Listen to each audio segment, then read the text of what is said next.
به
نام خداوندی بخشنده و به نهایت مهربان. السلام علیکم و رحمت الله و برکاته. هموطنان عزیز و بینندگان محترم، انشاءالله که همگی صحت و سلامت باشین.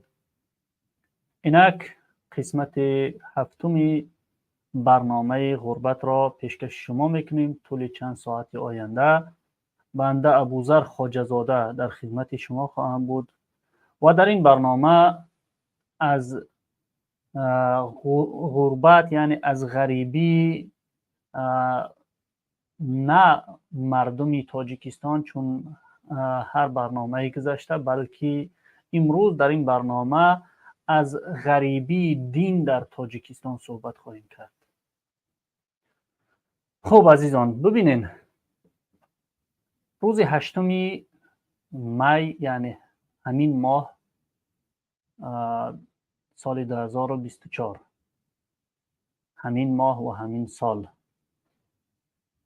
تقریبا که 2.5 هفته قبل پارلمان حکومت دیکتاتوری تاجیکستان و یا انیقترش سگان دوزخ، همسران شیطان و دجال، یک قانون را، نه انیقترش یک بیقانونی را بالای ناموسی مردم، بالای حقوق مردم تاجیکستان قبول کردند و امضا رساندند. در این بیقانونی تجاوز بر حقوق مردم تاجیکستان است. یعنی این بیقانونی برای این لشکر شیاطین امکانیت گویا میبخشه که روسری، یعنی سطری همسران، دختران و مادران ملت تاجیک را از سرهاشان بکشند و یا انیقترش این بیقانونی برای این لشکر شیاطین امکانیت میبخشه گویا که دست درازی در ناموس مردم عزیز تاجیکستان بکنن. شما ببینین عزیزان، این محدودیت ها در دین کاری دیروز نیست که از جانب این حکومت دیکتاتور، حکومت دین ستیز، حکومت غیر قانونی و پایمال کننده حقوق بشر صورت میگیرد، بلکه این تجاوز، این محدودیت ها از زمانی که تاجیکستانی عزیز ما و شما از مستملکه روس شد، در شوروی پیوست شد با تجاوز بلشویکا و البته ناگفته نماند با خیانت بعضا تاجیکا، از اون زمان شروع شد و نزدیک 80 سال حکومت شوروی کوشش تلاش میکرد تا اینکه همچنین کارهای بالای ملت تاجیک انجام بده و ملت تاجیک از دین اسلام، از دین پروردگار رب العزت، از دین خالق تمام دنیا و کائنات بکشند. ولی در 80 سال الحمدلله که شوروی موفق نشد به این کار و بعد از شوروی سال 1992 امام علی رحمانوف دیکتاتور، پرزیدنت غیر مشروع تاجیکستان سر قدرت آمد و او در قدم اول کوشش کرد کسایی که در میدان مبارزه بودند، کسایی که نام داشتند، کسایی که غیرت داشتند، ناموس داشتند، اونا را از بین برد. بعداً وقتی که احساس کرد که الکی دیگر کسایی نمانده است که در مقابل این طاغوت، در مقابل این فرعون بجنگند یا حداقل حرف خود بالا بکنند، چیکار کرد این رژیم؟ اولا در تاجیکستان سال 2001 صدای اذان به میکروفون ممنوع اعلان کردند. بله، سال 2001 صدای اذان به میکروفون در تاجیکستان منع شد، در حالی که در همون سالها زیاد دولت‌های مسیحی بودند که یا اینکه دولت‌های مثلا دنیوی بگیم نزدیکتر است، دولت‌های دنیوی بود که این مشکلی را نداشتند و تاجیکستانی که زیاده از 90% مسلمان است، صدای اذان به میکروفون در تاجیکستان منع شد. خب بعداً یک قانون دیگر قبول کردن، یعنی دیدن که هیچ کسی صداش بلند نمیکنه و هیچ کسی هیچ کاری هم نمیکنه. بعداً قانون دیگر را بالای جوانان که در دانشگاه ها تحصیل میکردن جاری کردن. یعنی یک استودنت یا اینکه یک نفری که در یک دانشگاه تحصیل میکنه حقی ریش داشتن نداره. این در تمام جامعه نبود، یعنی تنها در دانشگاه ها منع کردن ریش گذاشتن. و باز هم دیدن که هیچ کسی هم چیزی نمیگه.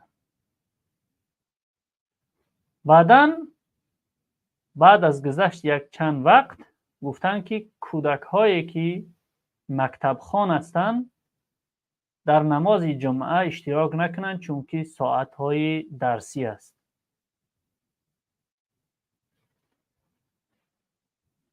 بازم دیدن که هیچ کس چیزی نمیگه. بعداً گفتن که تا 18 ساله و مسجد نروند. فرقی نمیکنه که او مکتب خانه است یا اینکه در کجا وقت چه صرف میکنه. تا 18 ساله به مسجد داخل نشوند. بازم چیزی کسی نگفت، اما خاموش. یعنی ببینین منظور از این چیزا را قصه کردن یک به یک این است که من برای شما میخوام اثبات بکنم که دین در تاجیکستان غریب است و غریب بود. با وجود آن که بعضی ها دعوا میکردن که گویا در راه جهاد بودن مجاهد بودن و جهاد میکردند، هنوز اون شخصیت ها از بین نرفته بودند که این بی قانونی ها، بی خدایی ها، دین ستیزی ها و محدودیت ها بالای دین خدا شروع شده بود. خب تا 18 ساله به مسجد مهم کردن،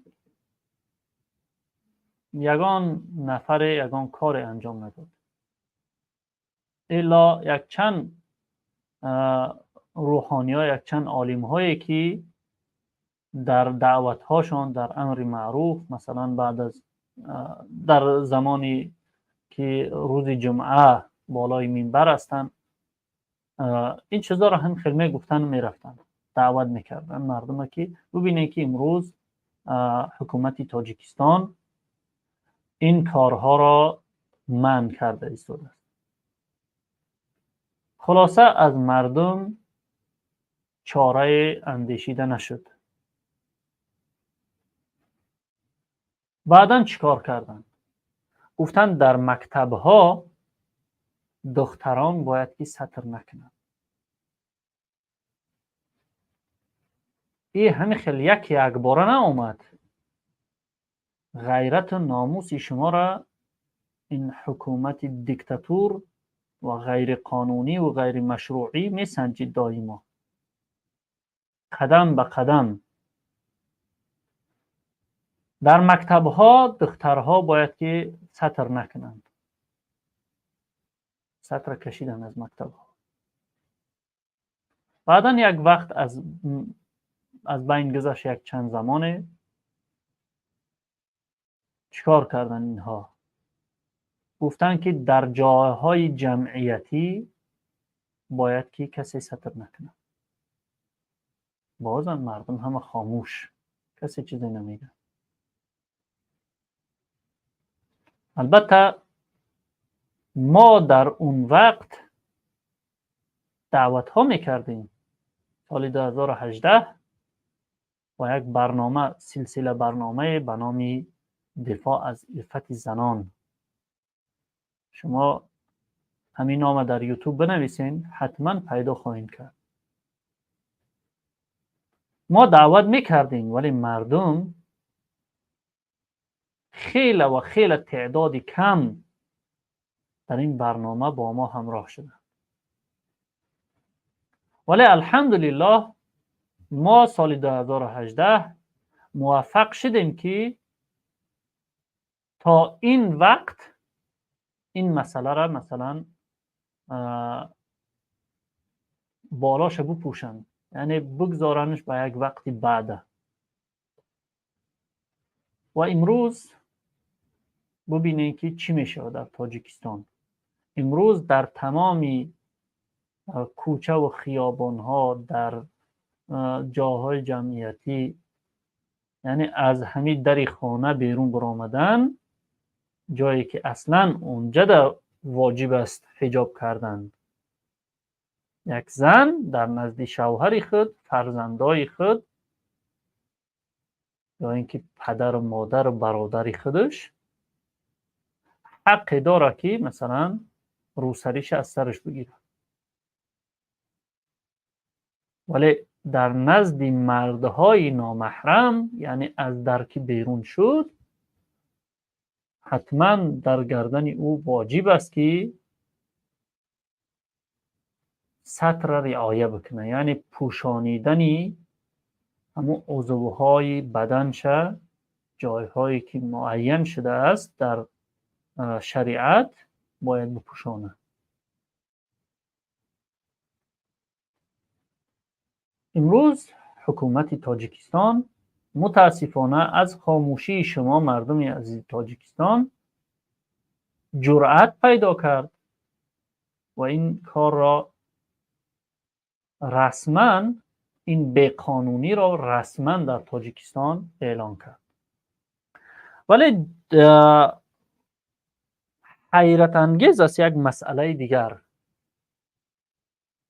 شما ببینید قبل از آنه که این چیز مثلا در عمل بدروید، نه تنها حجاب یا که چیز دیگر. تمام قانون‌هایی که در تاجیکستان هست، شما باید که طرز دولتداری را بیاموزین، یاد بگیرین. مردم عزیز تاجیکستان،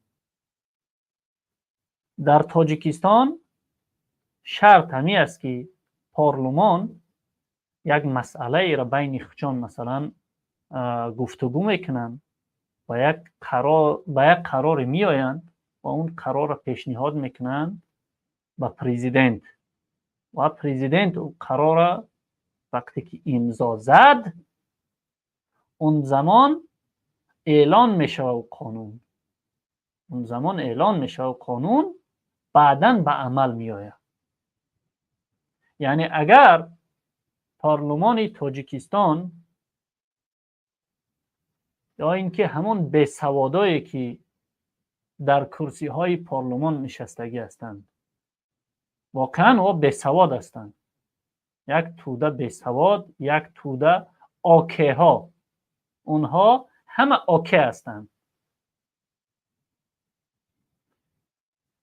وقتی که مثلا یک قانون قبول میکنن، پیشنهاد میکنن در رحمانوف و رحمانوف وقتی که امضا زد اعلان شد، بعدن او چیز عملی میشه. یا چیکار کردن؟ یا گرفتن یک به قانونی را بالای مردم آوردن، یک تجاوز نوبتی را آوردن بالای مردم و این چیز به امضای پرزیدنت نرسیده است. طبیعی است که پیشنهاد خود پرزیدنت است این چیز، ولی بازم رسما به امضا نرسیده است. ما میبینیم که در کوچه و خیابان ها الکی به عمل رسیده است این چیز. من از مسئولین خواهش میکنم همون نوار در جای لازمی روان بکنین. نواری که در قد کوچه یک کارمندی دولتی دو زنه مثلا با یک لحنی تند خطاب میکنن و خب باشه، تشکر زیاد. خلاصه الکی قانونی که هنوز رسما قبول نشده است به عمل آمده است و او عمل میکنن. باش که من قانون بگذارم اینجا نواره.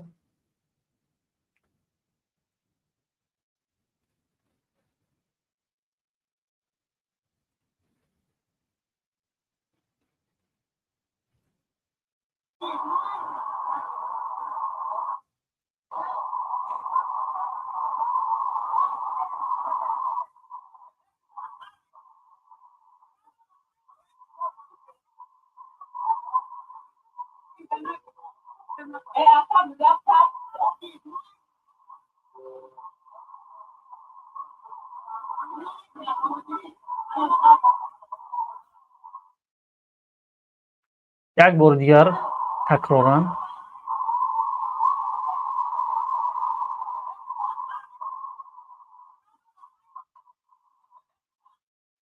ببینین میکرواتوبوس، الله داناست که در داخل اون میکرواتوبوس چند زن دیگر عین حال در همین حالت برداشتن این نوار قرار دارند. برای چی با میکرواتوبوس در کوچه ها میگردند؟ به خاطری که این گونه زنها را بقپن، سوار بکنن به اون میکرواتوبوس و ببرن با اونها جریمه بکنن، ایزی انگشت بگیرن و همچنین کار هم الکی صورت گرفته است.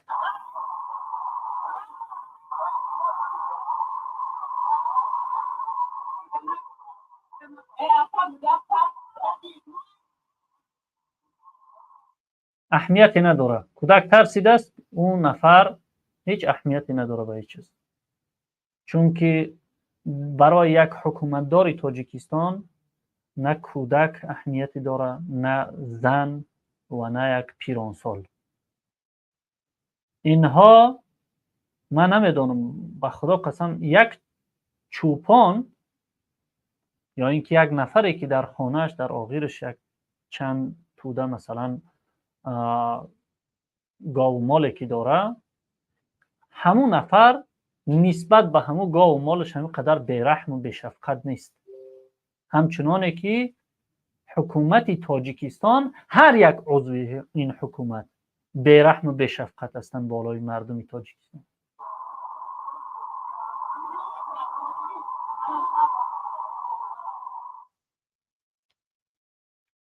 خب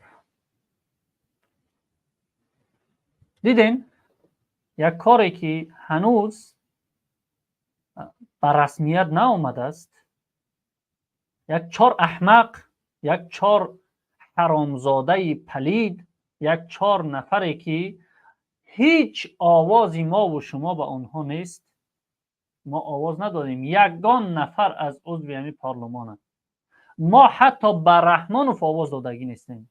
یک حکومت غاصب، یک حکومتی که آمده است حاکمیت تاجیکستان غصب کردگی است، یک توده مردم، یک توده بی‌سوادا و بی انصافا و دزدان یک چیز قانون کردن، یک بیقانونی را شکل قانونی در آوردن به فکرهای خودشان و او را هنوز به رسمیت نآمده است، قبول شدگی نیست، هنوز به عمل آوردنش.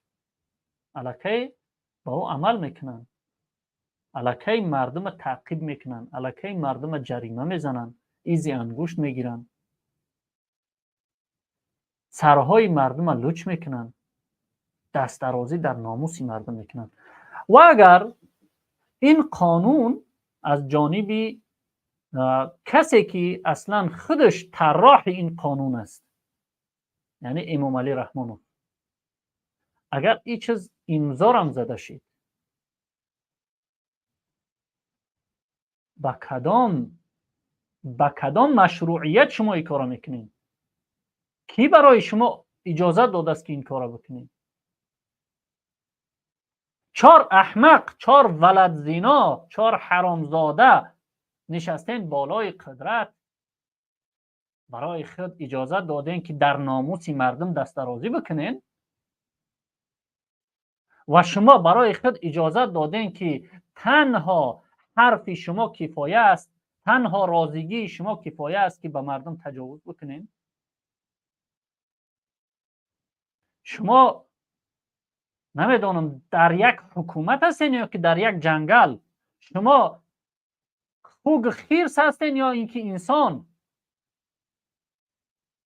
شما یک قانون، یک کنستیتوسیا را پیش میبرین یا اینکه یک قانون جنگل؟ و همچنین خطاب به مردم تاجیکستان، شما انسان هستین یا گوسفند که همچنین بی‌شرفی را بالای خودتان اجازت میدهین؟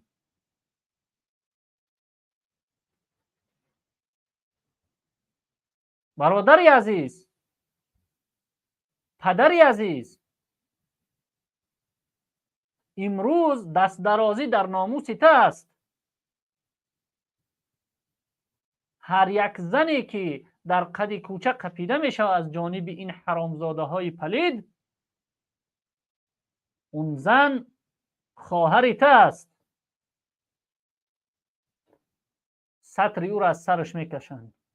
یک مرد بیگانه، یک مرد پلید، کثیفترین نفر جامعه دست او را میقپد، به مجبوری میبرش.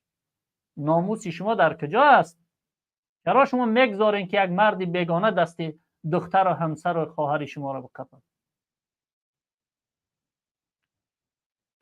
اصلا چرا میگذارین که یک چهار احمق بدون اجازه شما یک قانونی را قبول بکنن؟ فرق نمیکنه که او قانونی فایده آور است به مردم یا اینکه ضرر آور. بلند بردارنده شرف مردم است یا اینکه پایان برنده شرف مردم، فرقی نمیکنه. هر قانونی که قبول کرده می شود، حق ندارن اینا که به اجازت خلق اون قانون قبول بکنن. ما در یک دولتی شاهیگری قرار نداریم، ما در یک دولت جمهوری قرار داریم. جمهوری یعنی یک دولتی که جمعیت مردم او را ساختگی هستند و هر یک نفر در همچنین یک دولت حق انتخاب کردن و حق انتخاب شدن دارند. یعنی هر یک نفر این جامعه حقوقش برابر به حقوق امام علی شریف رویچ رحمانوف خبیث و دیکتاتوری غیر قانونی تاجیکستان است. هیچ نفر ذره حقوقش کمتر از حقوق امام علی رحمانوف نیست. چرا شما در حقوق خودتان احترام ندارین این مردم؟ چرا میگذارین که همچنین یک کارهای انجام بیاورد؟ شما ببینین چرا امام علی رحمانوف یک باره در همچنین یک حالتهای حساس این قانون را قبول کرد؟ یعنی چرا حکومت رحمانوف دست به همچنین جنایت ها میزنه در این حالتهای حساس؟ ما و شما میبینیم که سطح بیکاری تا درجه های بالاترین رفتگی است، تا درجه های حساس رفتگی است. همچنین سطح تجاوز بالای این ملت هم از حکومت و هم از حکومت های دیگر دولت ها از دست ناتوانی حکومتی تاجیکستان به درجه های اعلا رسیده است. در هر دولت، در هر مکان، در هر سرزمین، در هر خانه یک فرد تاجیک، فرقی نمیکنه که او زن است یا اینکه مرد، فرقی نمیکنه که او پیر است یا جوان، زیر یک ظلم شدید قرار دارد. در این وقت یک چهار احمق میخیزن، یک بیقانونی را بالای مردم جاری میکنن. چرا؟ دلیلش هم همین چیزهایی است که ما ذکر کردیم. یعنی سطح امنیت در درجه پسترین، یعنی امنیت ملی، امنیت مردم، نه اون امنیت اولاد رحمانوف یا اینکه دکان رحمانوف. حتی حکومت رحمانوف من به خودم اجازه نمیتونم بگم، چون که حکومت مال رحمانوف نیست. متاسفانه امروز حکومت یک دکان شده است برای رحمانوف. حکومت مال مردم است و این مردم است که انتخاب میکنن یا این انتخاب میشوند. خب در همین شب و روز اینقدر امنیت پست آمده است که ملت تاجیک امن نداره، آرام نیست. حتی در خانهش، در خانه شخصی خودش امن نداره.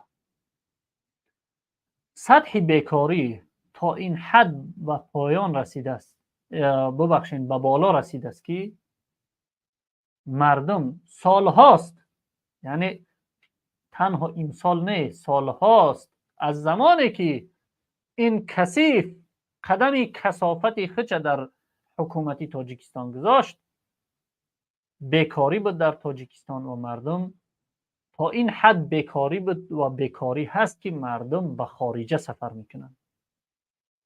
به خارج رفتن این مردم، حتی اندکی مردم، دلیل نرسیدن جایهای کاری است.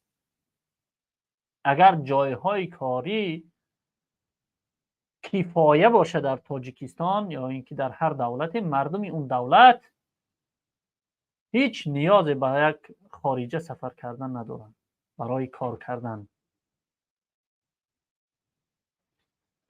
ولی سطح بیکاری تا آن حد به بالا رسیده بود که مردم رو به مهاجرت آوردن، رو به غریبی آوردن، از وطن دور شدن و امروز هم بدتر از اون شده است. یعنی بدتر از اون چی است؟ بدتر از اون همین است که حتی در خارجه همون بیکاری مبتلا میشن مردم. خب و همچنین مردم زیر تحقیر و تجاوز هم حکومت تاجیکستان قرار گرفتن و هم حکومت های دیگر دولت ها، علل خصوص روسیه تجاوزگر. یعنی سر تا پا مردم ناراض هستند از این حکومت.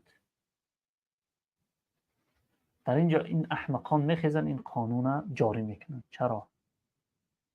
چون که اینها میخواهند که فکرهای مردم به این چیزها مشغول بکنن تا اینکه کسی پیدا نشود که و اینها بگه کجاست جای کاری من؟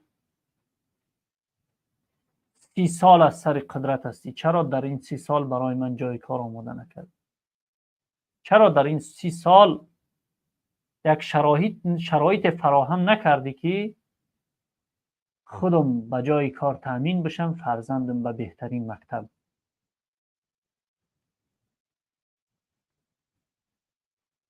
و دیگر اینها میخواهند، اینها الکی احساس کردن که پایه حکومت یا در حال شکستن است. چیکار میکنن؟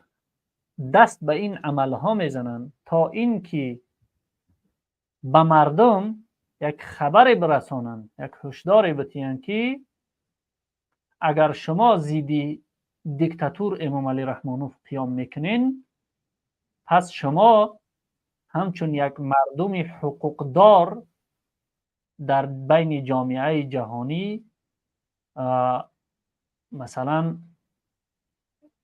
مطرح نمیشین، شناخته نمیشین، بلکه یک مردم اسلامگرا، یک مردمی که میخواهند که ساختار کنستیتوسیونی تاجیکستان عوض بکنند. ولی اینها دلیل نمیشوند که ما و شما خاموش باشیم و خاموشی را اختیار بکنیم. ما کارهای زیادی کرده میتونیم. ما و شما اگر که بخواهیم که بیناموس نباشیم، اگر که ما بخواهیم که از ناموس عرفت خود و همسرای خود و خانواده خود و دین خود دفاع بکنیم، ما کارهای زیادی کرده میتونیم. خب السلام علیکم و رحمت الله. برادرانی که در استودیو قرار دارین، برادر عبیدالله سعیدی و برادر دیگر به نام ریوالوشنر. و علیکم سلام. ان شاء الله که صحت سلامت باشین. خدا با شکر. ما امیدوارم که شما هم صحت سلامت باشید. الحمدلله برادر. مرحمت. فکرهای شما در این موضوع؟ این موضوع من شما بخیر گم. مسئله حجاب مان کردن، ریشه مان کردن، این تاکتیک مومن رحمان است که اگر او برای منفعت خودش فکر میکند، اگر برای منفعت او مجبور کردن در کار میبود آدم‌ها را که حجاب زنها حجاب پوشن و ریش بمونن، او همه را مجبور میکرد که همه ریش مونند یا که همه حجاب پوشن. این چیزا میکرد او، چون که او основной مقصد او цель میگن، цель او هم در کریسلش هم خوشروتر محکمتر شدن با اولادش مونده درش رفتن، یعنی مثل سیورنی کره کردن. ممکن او میتواند که مجبور کند همه را که همه حجاب پوشن. او فرقش نیست این طرف اون طرف، برای منفعت خودش الان کارو رو میکنه. برای این یک شانسی زورایی. چرا در این حالت ها، ببخشید برادر پیش ما، چرا در این حالت هایی که مردم زیاد ناراضی هستند از این رژیم، در این وقت زمان دست به این جنایت زد این رژیم؟ او برای به فکرم از بالا پریکاز شده بوده، از بالا. او استقلال نیست او вообще. او بالا در خودش کلام داره، خیلی کلام داره در بالا. مسئله پول در امریکا، مسئله پولش در اونجا کجا جا کردگی، مسئله امنیتش در پوتین.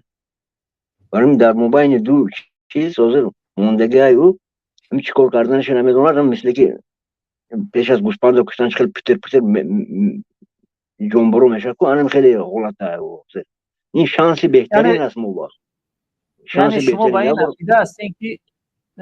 این عقیده هستین که امریکا از حکومت تاجیکستان میخواهد که حکومت تاجیکستان دست درازی در ناموس مردم بکنه؟ یعنی سر خواهران بکشه؟ نه ما این چیزا گفتنی نبودم. ما او فکر او همین است که اگر این طرف تو بگذرد حاضر پوتین خفه میشد، او اون طرف تو گذرد سومهاش از دست میره، سومهای دوزیدگیش هم دیسازه. برای همین در موبایل همین خیلی یگانه مقصدی همین که مثل سیورن کره همه شما کردن تو هم خلق رنگ گوسپند خونه کن در آغال رنگ هوای باشه، همین مقصد دارد. با همین چیز نه اون طرف سرش خم میکند نه این طرف اوچه یک شیری نریس میکند. برای چی امضا نمانده ایستاده است؟ برای معنی حجاب، چون که اون میترسد. او برای پروبا میگن که پروبا برای سنجش سگوش روی کدگه سگوش چی کدسن دید که همه تینجای با امضا را میمونه بر ضد حجاب و بر ضد ریش و همین چیز امضا را میمونه. او سرازو نمیتواند کردن، میترسد. برای همین از این یک شانس بزرگترین برای ما، شانس بهترین روز هر یک آدم از اویله خودش دفاع کنه که اگر خونه مانده در رو بیاد که دختر از حجاب پوشیده تو و میگم یک کاری بیزه میکنم هم گپ زدگی آدم فرقش نیست ملیسای چای و میکشد مرا چی کار میکنه کار خودش دیگه پیش از مردنم یکون کاری بیزه بش میکنه. این همه باید همه در همین فکر باشه. بله. برای اولی خودش یک چند روز قبل در سامانه بامداد که روزنامه‌نگار مشهور تاجیکستان میرزا سلیمپور راهبر این سامانه است، یک مقاله نشر شده بود که امریکا و علل خصوص سازمان هایی که حمایت حقوق بشر انجام میدن اونها از حکومت امریکا تقاضا کردن که پول ثروت های کسانی منصبدار تاجیکستان یخ بکنن ببندن.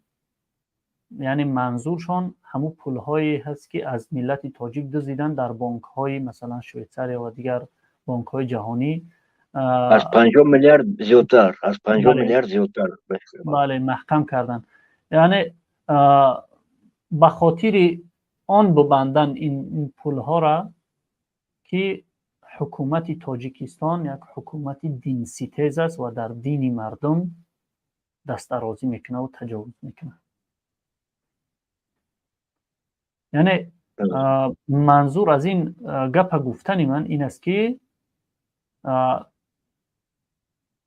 امر از امریکا یا اینکه مثلا اروپا نیست.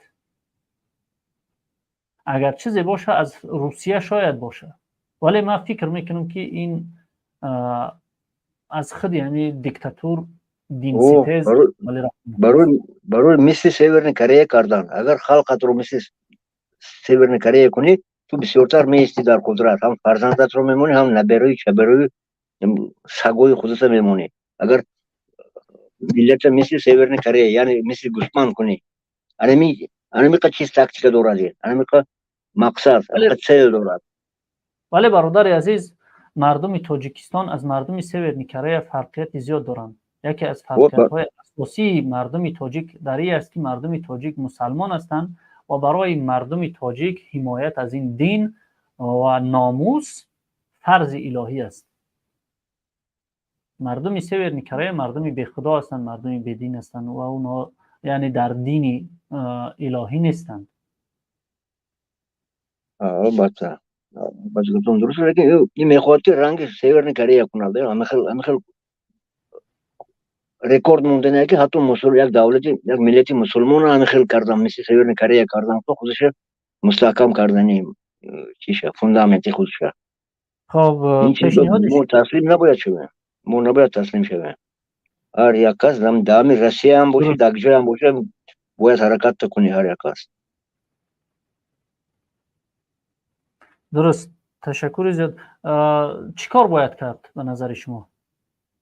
هر کس برای خواهر خودش، برای زن خودش، برای دختر خودش، برای فرزند خودش حمایت کند. کسی که به خانه من میذارد، من گفتم کو این جانم پدرکه میکنم خداونده. چون که من وعده داده بودم برای خداوند، این جانم از آن تو پدرکه در روی حق.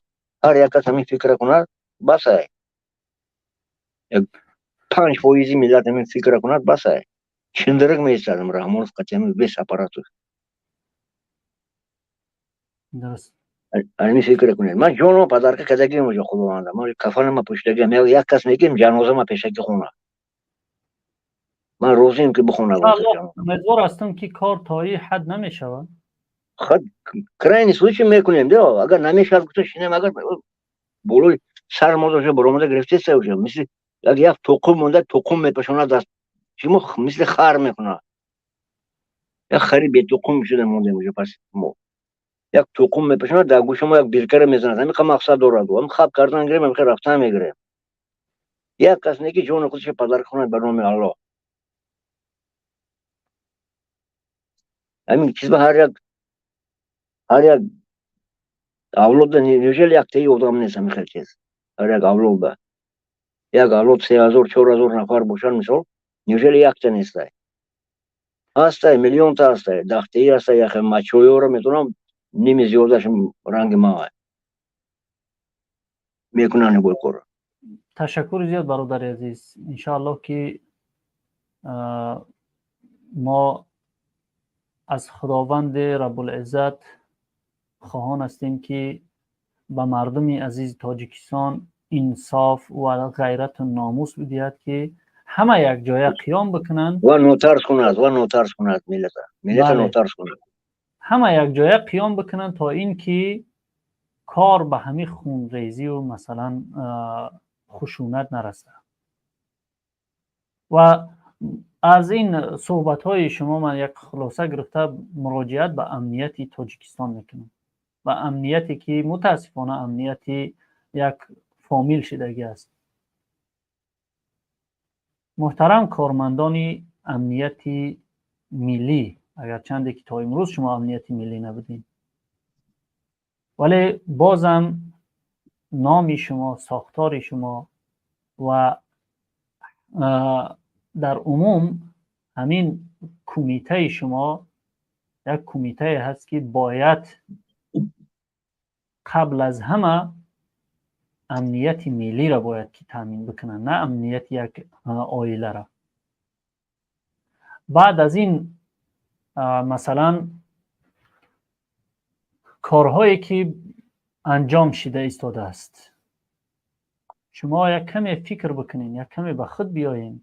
شما مسئولیت دارین، شما جوابگو هستین، هم در دنیا و هم در آخرت. امروز امنیت ملی در خطر است. جوانهای زیاد از خونگرم که آماده هر کار کردن هستند و همچنین مسائل دینی این مسائل ملی نیست. مسائل دینی مسائل جهانی است. یعنی هر نفری که در هر نقاط دنیا که زندگی میکنه، وقتی که او تجاوز از جانبی همچنین نفرهای مثل شما میشود، علل خصوص وقتی که سطر حجاب یک خواهر مسلمان کشیده میشود، بالای تمام مسلمانای دنیا فرض میشود که بر علیه این گونه حکومت بجنگند. و این است که امنیت ملی امروز در خطر است از دست این احمقان. شما کجا را نگاه میکنین؟ امروز برای شما الکی قرض ملی شدگی است. ای کارمندان امنیت، امروز برای شما قرض ملی شدگی است که این مسئولیت به دوش خود بگیرین و بزنین. خیلی که در خانه های مردم میزنین میدروین، هم خیلی بزنین در کابینت های هر یک کدام اینها بدروین بکشین یار او بزن. 100% کابینه تو داره این مراد است هم زور مسئله بهترین 10 نفر اگر داره. اگر شما قوت توانایی ندارین در این چیز، پس ارمیای تاجیکستان برای چی است؟ افسران تاجیکستان برای چی است؟ برین از بین چستا جمع بکنین، برین در هر یک کابینت 5-6 نفر داخل بکنین، اپراتیو جمع گیر بکنین، این خیلی حرامزاده‌هایی را که در امنیت ملی خلل میرسونند و اینها را به جوابگری بکشونین. در دنیا همچنین عملها از جانب امنیت ملی کشورها انجام شدگی است. حتی رئیس جمهور رفتگی داخل شدگی، کشیدگی، گرفتگی و زندان بردگی هستند.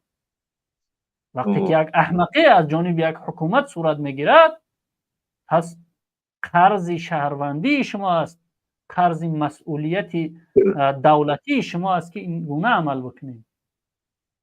مثل پرزیدنت رومانیا. بله، چون که مسئولیت شما تأمین کردن امنیت مردم است، نه امنیت یک عائله. نه امنیت یک عائله که در کوچکترین کار مادر و زنهای شما را دشنام میکنند. شما مثل سگ شدگی هستین در پیش اینها، چون که از مسئولیت دست کشیدین. حالا ببینین وقتی که گپ بالای مسئولیت رفت، چرا در تاجیکستان هر گونه نفرها تحقیر هستند؟ ببینین، مولا تحقیر است، سراینده تحقیر است،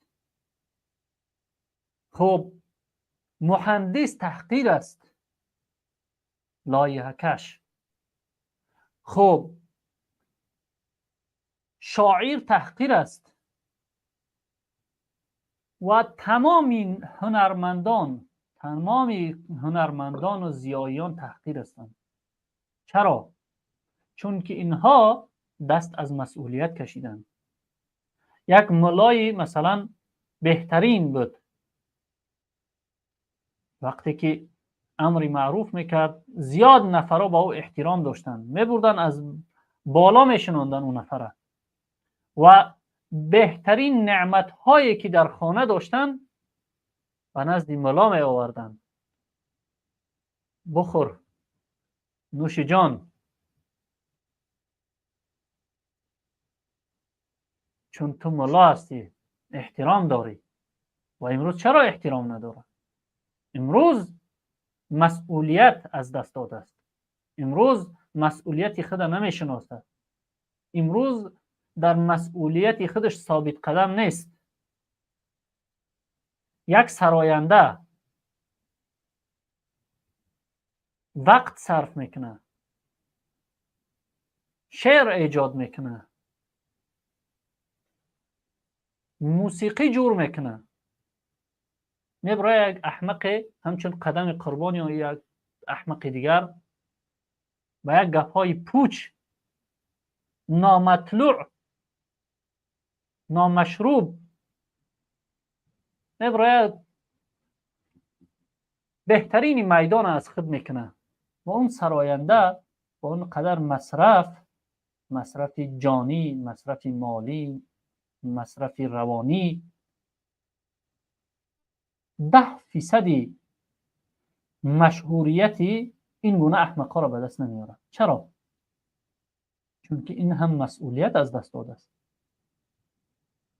یک شاعر که واقعا شعرش هم قیافه دارد هم وزن دارد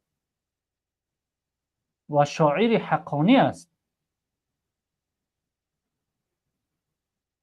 گمنام، نابود، ناپدید و یک زاغ با همون قق زدنش به نام شاعر اعلان می شود. چرا؟ چون که شاعر مسئولیت نداره.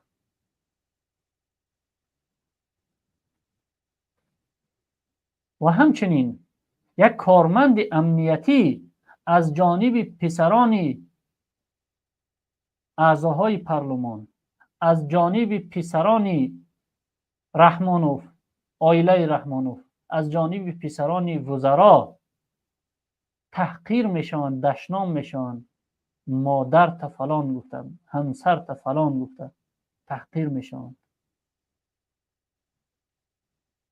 بعضی هاش میکشن میبرن زندان میکنن بدون یگان گناه. چرا؟ چون که مسئولیت از دست دادن. مسئولیت این همه چی بود؟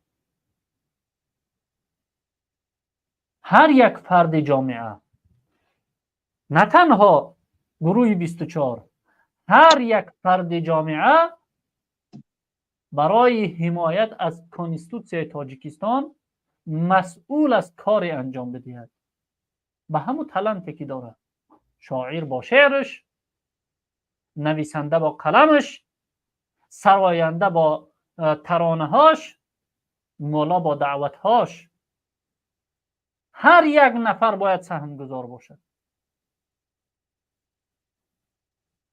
شما دیدین که وقتی که ملاها را محدودیت گذاشتن، شما خوشحال شدین که این ملا زیدی دکان ما بود. و امروزها میبینیم که سراینده های زیاد است که در غریبی هستند، بیچاره شدن، از وطن دور شدن. امروزها میبینیم که احمق با 4 سخنهای پوچ ابراهیم در بین جامعه مشهور میشه و تو زحمتی زیاد میکشی که یک شعر ایجاد بکنی، یک ترانه بسازی، نال، صفر. چون که تو زمانی که برای تو لازم بود کاری نکردی. برعکس اکثریتت برو آمدین شعر و ترانه های ایجاد کردین برای خاک زدن و لیسیدن امام علی رحمانو. امروز ضررش به جان هر یک کدام شما است. امروز مراجعت ما به هر یک فرد جامعه است. مسئولیت شناس باشین. از مسئولیت که گرفتی مشکلی بالات ایجاد می شود. بالای تو ایجاد نشید، بالای فرزندت ایجاد می شود. ای برادری که تو در سر کتف پگان داری یا ستاره های داری، اون ستاره ها از کتف تو به کتف فرزندت نمیگذره. امروز تو دست میگیری این رژیم را، دستگیری میکنی رژیم را در این هدف های ناپاکش و این رژیم با کمک تو تجاوز بالای فرزند میکنه، بالای ملت میکنه، بالای آینده فرزندی تو میکنه. تو امروز دو پگان داری در سر کتفت، یخدانی تو یک حجره است.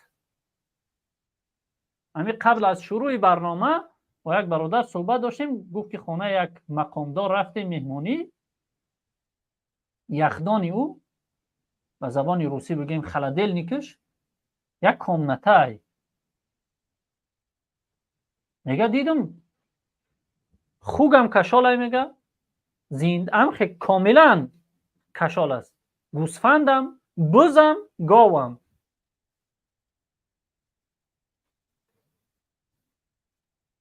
امروز یخدان تو یک کامنته است، یک حجره است. فردا این حالت ها بالای فرزندی تو نیست. اگر بالای فرزندی تو باشه بالای نبیره تو نیست. تو با این احمقیت در آینده این نسل خودت توف میکنی. ای احمق، تو با این بی‌مسئولیتیت، ای مولا، ای معلم، ای شاعر، ای نویسنده، ای سراینده، ای بلاگر،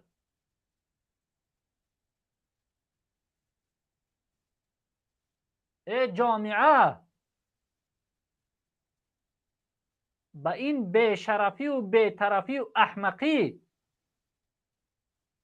تیشه در ریشه خود میزنین. آینده این نسل خود در خطر میگذارین.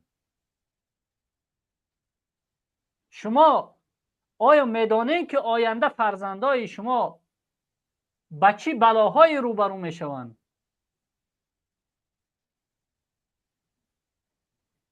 من از این منبر اول درجه به پدری خودم، بعدا به پدران تمامی نفرها خطاب میکنم. شما وقتی که امام علی رحمان و سر قدرت آمد ناتوان بود، اینقدر ریشه ندوانده بود. وقتی که شروع کرد به تجاوز مردم خاموش ایستادید. امروز ما از دست خاموشی شما بیچاره شدیم. یک رحمانوفی که ریشه نداشت، از خاموشی شما یک اژدها بالای سر ما ایجاد شد. و اگر به واسطه این دعوت‌های ما شما زیر ظلم انمی رحمانوف قرار میگیرین، این حاصل دست شما است. من نمیخواهم که فردا فرزندی من به من خطاب بکنه که ای پدر، از خاموشی تو من بیچاره شدم. من نمیخواهم این چیزا. و من خطاب به تمامی مردم تاجیکستان میکنم که بدانین که از خاموشی شما فرزندای شما بیچاره میشوند. از خاموشی شما فرزندای شما بدین میشوند و شما در نزد خداوند جواب میگین. خداوند به ما گفت است که کلکم راعین و کلکم مسئول عن رعیتی. شما هر یک کدام چوپان هستین و بالای همون رمه خود در نزد خدای خود جوابگو هستین.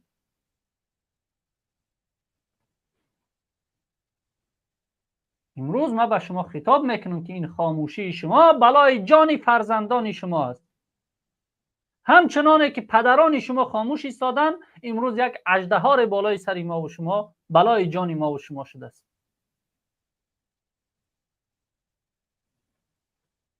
اگر برادری عزیز، اگر تو ببخشین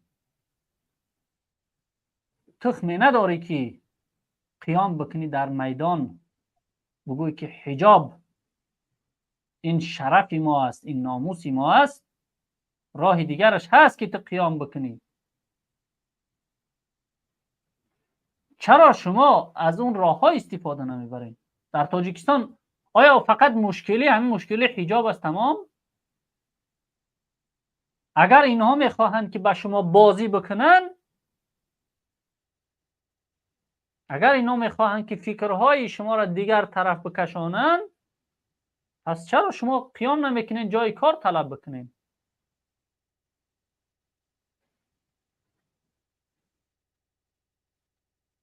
ببینین این هفته روز جمعه، یعنی ما یک هفته کاملا در پیش داریم. جمعه آینده روز جمعه هست که در تمام دنیا روز حجابی زنهای تاجیک اعلان شده است. واقعا شما یک دفعه از همون 4 کوادرات شکتوری خانه میخائیل سر بالا کنین، نگاه در صحیفه های مجازی بکنین. در تمام دنیا الکی اعلان شده است. در دولت های عربی، در افغانستان، در ترکیه، در مالزیا، در چندین دولت هایی که دولت های مسلمانی هستند، مسلمان نشین هستند، الکی روز سیوم مای. بله؟ سیوم مای، روز سیوم مای بود. سال گذشته من در یادم، سیوم مای بود یا 29 مای بود.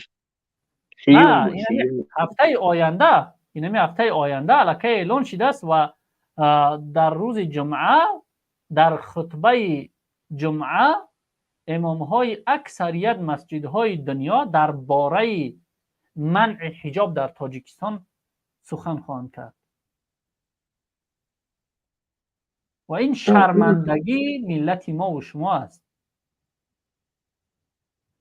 این شرمندگی ملت ما و شما است که البته اون کسایی که روز جمعه این مثلا دعوت ها را میکنن، این سخن ها را میگن، البته او میگن که در تاجیکستان که زیاده از 90% مسلمان هستند، حکومت اون دولت حجاب را منع اعلان کرد و زنهای مسلمان، زنهای 90% مسلمان های تاجیکستان یا زیاده از 90% مسلمان های تاجیکستان مجبور هستند که حجاب را از سر بکشند. از لعنت و توهین این قدر ملت های دیگر نمی ترسین؟ شما شرم نمی کنین مردمی تاجیکستان؟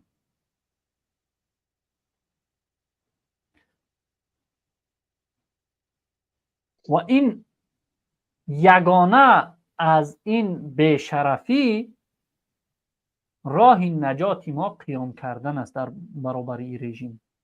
ما وقتی که قیام میکنیم روز جمعه در تاجیکستان، تمامی همون دولت هایی که مثلا تصمیم شده است که این مثلا دعوت را انجام بدهند، چی میگن؟ امروز روزی هست که شیران تاجیکستان در مقابل به خدایی قیام کردند و هیچ کسی به شما لعنت توهین نمیکنه، به شرف نمیگه شما را، یک ملت خاموشک نمیگه شما را، ملت قهرمان ها شما اعلان میشین.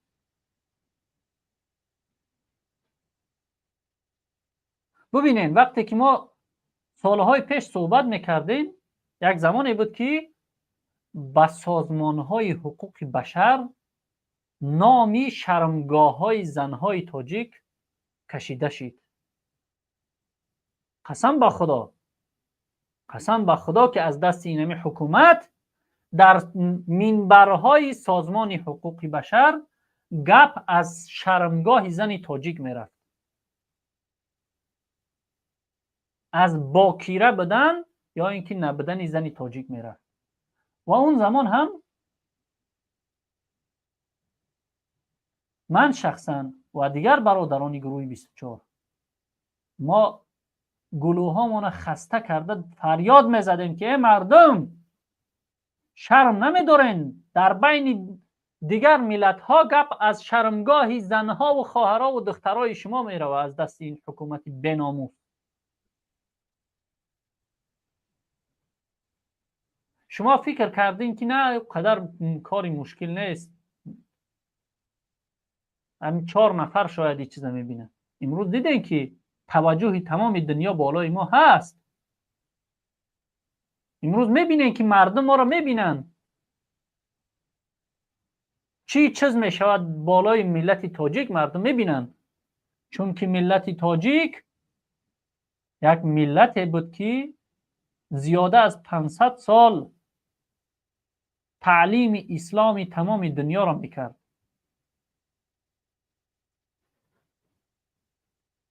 و سمرقند و بخارای ما و شما را گهواره علم می نامیدند.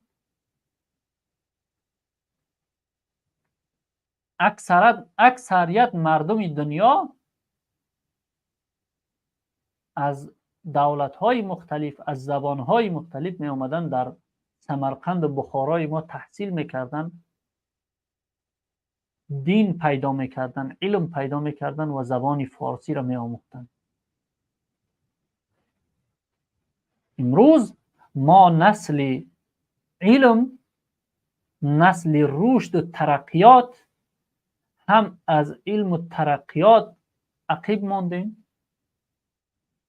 و هم تحقیر و توهین و بیچاره شدیم.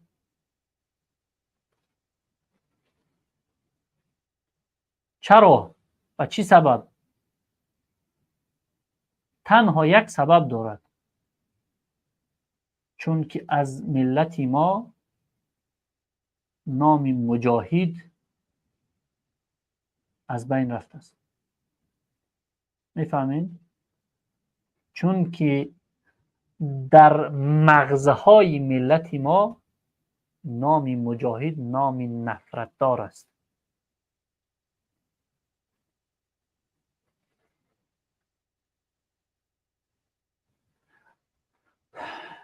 من نفری را میشناسم که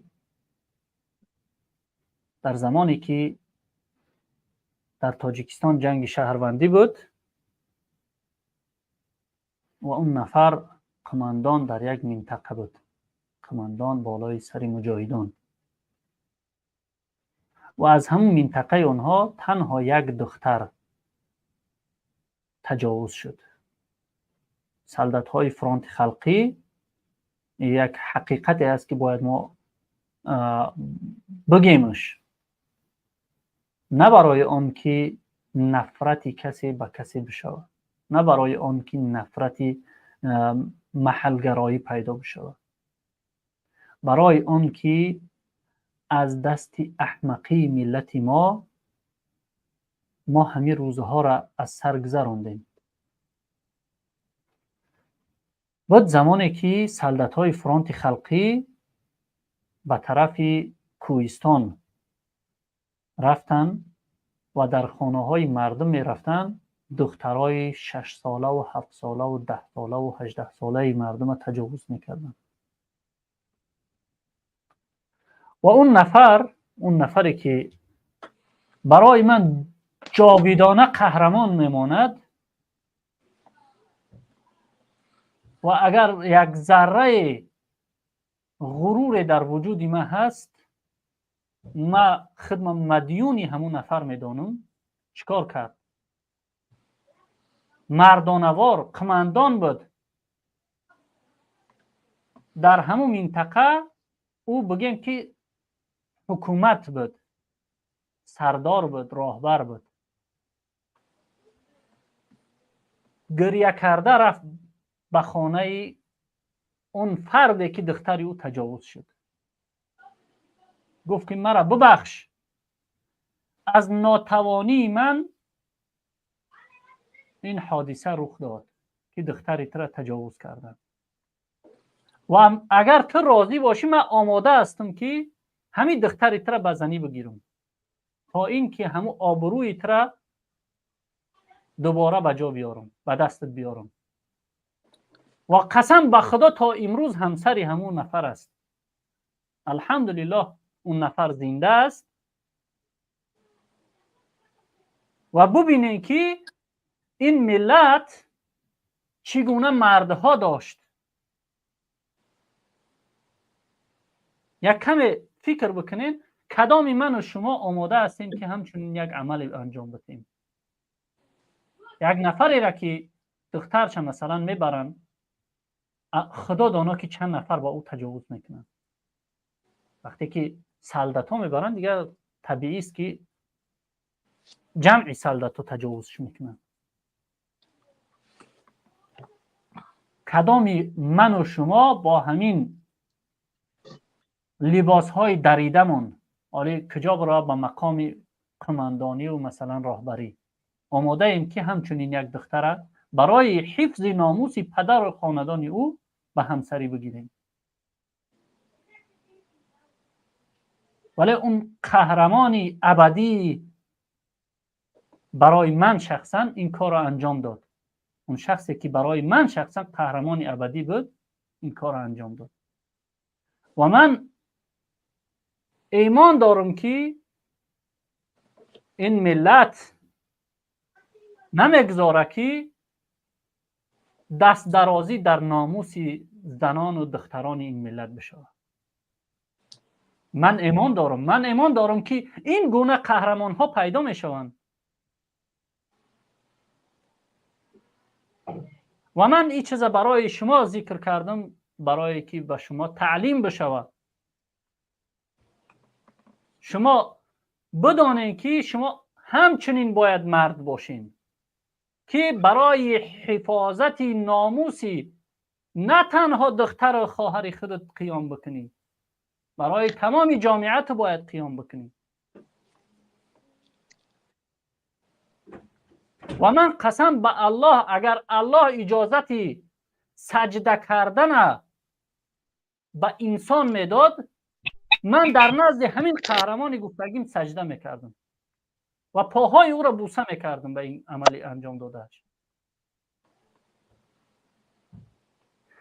هیچ نفر آماده نیست که کمترین تعریف برای یک بیناموس، برای یک خاموشک، برای یک بیشرف انجام بده. کجا برسه؟ تا این حد که اگر خدا اجازت میداد سجده میکردیم. من یک انسانی به غیرت به غرور نیستم که آماده باشم که این قدر سر خود فرو ببرم، ولی با وجود همین قدر غرور من قربانی همچنین شیرمردایی بشم که برای حفظ ناموس دیگران قیام میکنند، در میدان هستند. السلام علیکم و رحمت الله. برادر قاری محمد جان، انشاءالله که صحت سلامت باشین. علیکم السلام و رحمت الله. تشکر زیاد برادر ابوذر، بهترین صحبتام. امروز طوری که شاید شما دیدین از اولی برنامه، به همین تصمیم و به همین خلاصه آمدم که این برنامه این هفته را درباره غریبی مردم تاجیکستان نه، بلکه درباره غریبی دین در تاجیکستان بگذارونیم. آفرین. فکر نظرهای شما؟ بله، صحبتاتون پیخست کردم و همچنین چیزی را در اینجا هم یادآور کردن و هم او چیزایی را که یادآور کردن اون بسیار ماشاءالله در قصه های تاریخی این کشور گونه که در ام برادر چیش میکروفونش گریه با فکرم من سرفی کنم بخشش باشه. خب در صحیفه تاریخی این کشور ما انشالله او زمانی که ما تاریخ با یک بهترین صورت نویسنده میکنیم در ما و از من بعد از ما می اومدگی انسان ها بدانند و ببینند و بخوانند و بفهمند که در قطار ان همین قدر صدها ظلم، ناعدالتی، نمیدونم به ترتیبی نالایق انسان ها بالای سر این حکومت بدن، برزمی همین قدر کشتار ظلم رو بالای مردم چقدر کارهای بد کردنشون نکی مشتون دایما مستحکم بود در صحیفه های مجازی و صحیفه های اینترنتی دایما صحبت میکردن. بگذار قربانی اساسی ما بشیم و مردم و ملت شرفمندی تاجیک در این تاریخ، در این عصر، در این وقت و زمان یک بفخرن از همین طایفه انسان هایی که بدن همین خیل چگونه که تو قصه کردی در بین خیلی انسان ها تا امروز تو افتخار میکنی. خیلی انسان ها دیدی انا خیلی انسان ها بعد از ما بیاین از ما افتخار کنن که همین خیلی شخص های بودن، خیلی انسان های بودن که ناترسیده در میدان ها بودن و گفتهاشون هم مثلا در بالای پادشاه ظالم میرسوندن. با همه مشکلی ها، با همه ظلم، با همه چیزا نگاه نکرده صف پیش بودن. یک طرف مثلا. از طرف دیگر این شب روز من شنیدم این ظلم در داخل روسیه همنی خیلی بالای سر مردمی مهاجر هست. خب مردم مهاجری روسیه در روسیه امنی که باشین، شما برای شما را این چیز یک کار عادی نتوه، یعنی با کدام معنی عادی نتوه.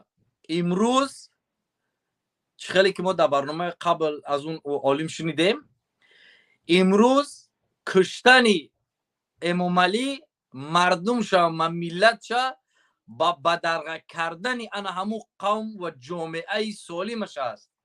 مثلا کادر سالم، جامعه سالمش و قوه سالمش بیرون است، بدرغه هست. این کشتنی انا هم مردم شا و ملت شا است. زیرا که ما در بیرون یا در ظلم خما میریم یا در ظلم فرزندامون میروند یا بدون تعلیم تربیه در خارج میریم، از بین میریم. یک مثال عادی، جوانایی که در روسیه هستن یک بار مقایسه کنیم. تو در روسیه میای کار میکنی، با تمام از اون مشقت کار میکنی، سونتا با خوشی خرسندی پول تا نمیتیم. برزمی همین قدر باز وطنت تنها موندی، پدر مادرت تنها موندی، زن و فرزندت تنها موندی، همه اینا را استفاده میبره اون بدبخت ظالم. خود در غریبی آمده با تمام مشقت وقت میگذره، اسپید نمیکنی که نسل خطا بسازی و نسل تر یک دیکتاتور میسازه.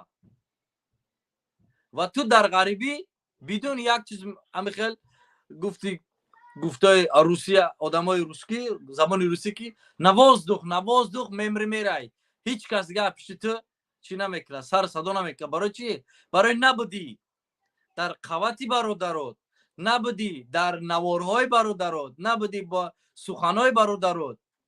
تو باید لااقل کوشش کنی که جامعیت تغییر بدی، باید پس بگردی با وطن و باید نسل تا خودت بسازی. نسلی تر اگر بگذار در تاجیکستان هم باشه باید که خودت بسازیش. امروز انا همین نسلی ما را این دیکتاتور میخواه بکشه. با طریق چی؟ با طریق بدرقه کردن. انا نگاه کنین، بدرقه نسل سالم از داخلی تاجیکستان، مثلا مثل کادرهای دکتر، معلم، خب خیمیک، فیزیک، بیولوگ، مورخ، هندسه شناس، نجوم شناس، تمام همه علم در بیرون ای و در داخل تاجیکستان مانده نسل بسوادی، نسل تیار کرده چاپلوس این همه رژیم. بعد از کجا فرزندی تو بیا در روسیه کار بکنی، فرزندی تو در تاجیکستان با باید برسه و با یک نسل سالم بشوه؟ از کجا؟ نمیشوه. و برای او را نسل سالم کردن تو باید چیکار کنی؟ کوشش بکنی نسل تا خودت بسازی و نسل تا خودت تربیه بکنی. مشکلی انا همین است که برادرها لااقل در قطاری برادراتون باشین. بگذار همراه ما نیستی، اما در کوشش کردن جامعه خودت، تغییر دادن عائله خودت، فرزندای خودت تو باید باشی. برای همین برادر ابوذر ما انا گفتنی هستم برای برادر مهاجر بسیارتر این خطاب تو و این برنامه تو برای مهاجرا داخل داره و اینها مهاجرا میتونن یک کاری بکنن.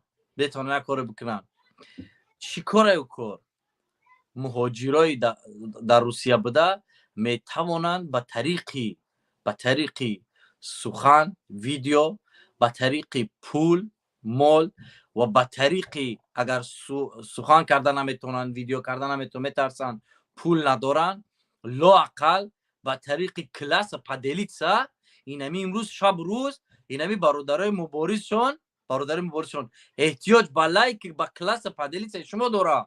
همین کارا نمیتونن بگوی. میتونن البته. باید چیکار کنن؟ باید کمترین چیزی که از شما میاد پنگ کنین برادراتون، پنگ کنین. و خدا قسم زحمت و انا همین کمترین خدمتی که شما در حق این برادرای مبارزتون میکنین ان شاء الله تاریخ شما را فراموش نمیکنه. برادر ابوذر مرحمت. تشکر زیاد. زنده باشین برادر قاری محمد جان، الله متعال از شما راضی باشه. من اینجا میخوام یک نواری را بگذارم و برای مردم اثبات بکنم که همین احمقیایی که در تاجیکستان صورت میگیره حتی در دولت‌های که به اصطلاح ما دولت‌های کافری هستند، یعنی مسلمانی نیستند، دولت‌های مردمی مسلمان نیست، در همون دولت‌ها همین احمقی‌ها نیست. بله. و در همون دولت‌ها نفرهای پیدا میشوند که از دین خدا پشتیبانی میکنن و اون نفرها هزارها بار از همه خیل مردهای مسلمان بالاتر هستند، خوبتر هستند غیرتشون. یعنی خب و خداوند روزی میشود که شما روز قیامت در نزد خدا میخیزین، خداوند برای شما این زنم مثال میاره. ببخشید. قبل از اونه که نوارا بگذاریم ادامه بتیه، من برای شما بگم این زن مرتا بیسمن، این خانم بیسمن اعضای پارلمانی دولت اتریش است و وقتی که در پارلمان صحبت از حجاب تنها در مکتب می رود، کاری را که علاقه سالهاست که رحمانوف انجامش دادگی است. کودکایی که در مکتبی ابتدایی خطا نفهمید، در تمام جامعهشون نیست، در مکتب ابتدایی تنها کودکایی هست که مثلا با حجاب می روند و همین خیلی یک مقصد گفتگوی میشه در پارلمانی اتریش که همین حجاب منع بکنن در همو مکتبای ابتدایی. و این زن که شجاعتش از شجاعتی 10 بناموس مرد تاجیک بالاتر است، نگاه کنین.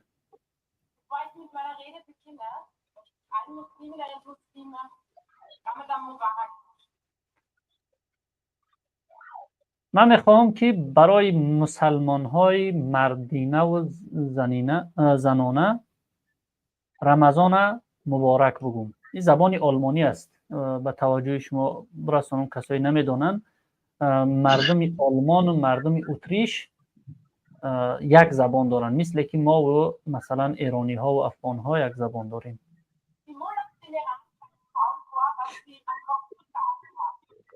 ملاهای ایران میگه مردم مجبور به آن میکنن که حجاب در سرشون بکنن.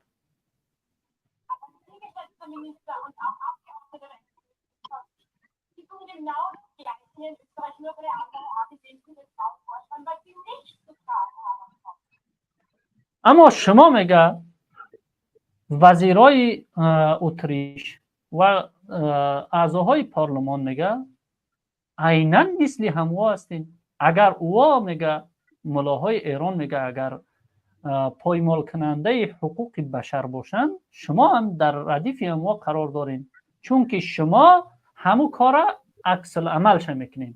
مردم یعنی مجبور به آن میکنین که حجاب نکنن. یعنی از گپ‌های این خانم برمیآید که این چیز باید آزاد باشه، هر کس اختیاراً مثلا خودش اختیار بکنه که میپوشه حجاب یا اینکه نه. هیچ احده باید کار نداشته باشه که هیچ خیلی لباس میپوشه.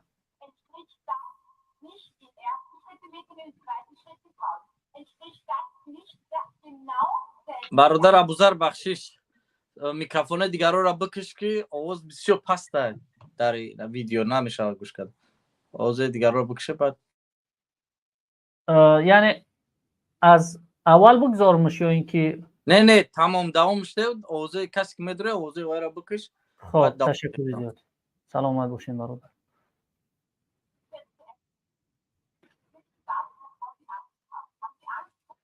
انا میگه همو روسری است که شما از او ترس دارین. انا که نگاه کنین چیکار میکنه. من شما را یک چیزی را میگم که بدونین. بله نشان تو میتم.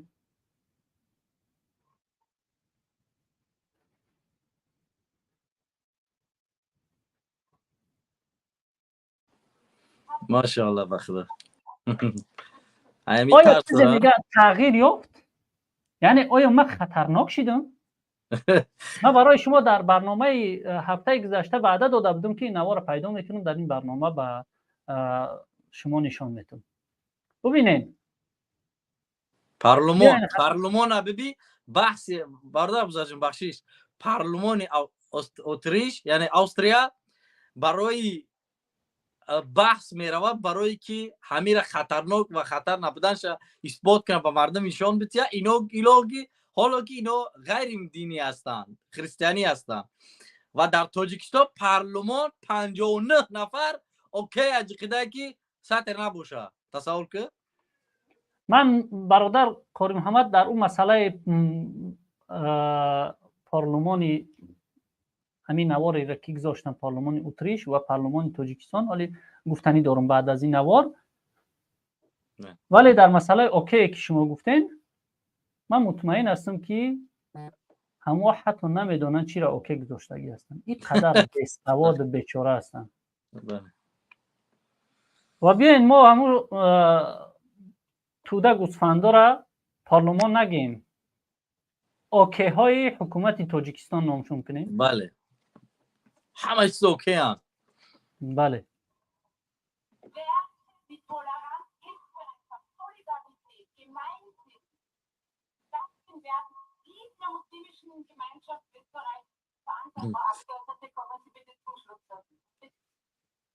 خب میگه که اگر شما میخواهین که با چیزا بگم فرض کرده بینیم یک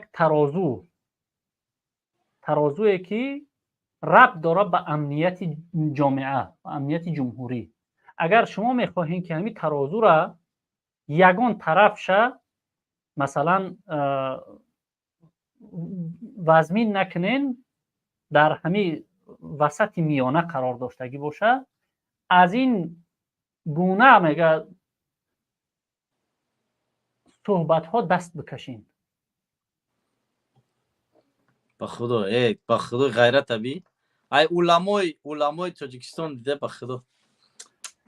خب انا که گپ سری پارلمان میروه، این زن بس کمتر نوار عقیب بکشین که همون خشرو ببینیمش و بعدا دست جمعونه یک کاری میکنیم اوشان در آخر تا.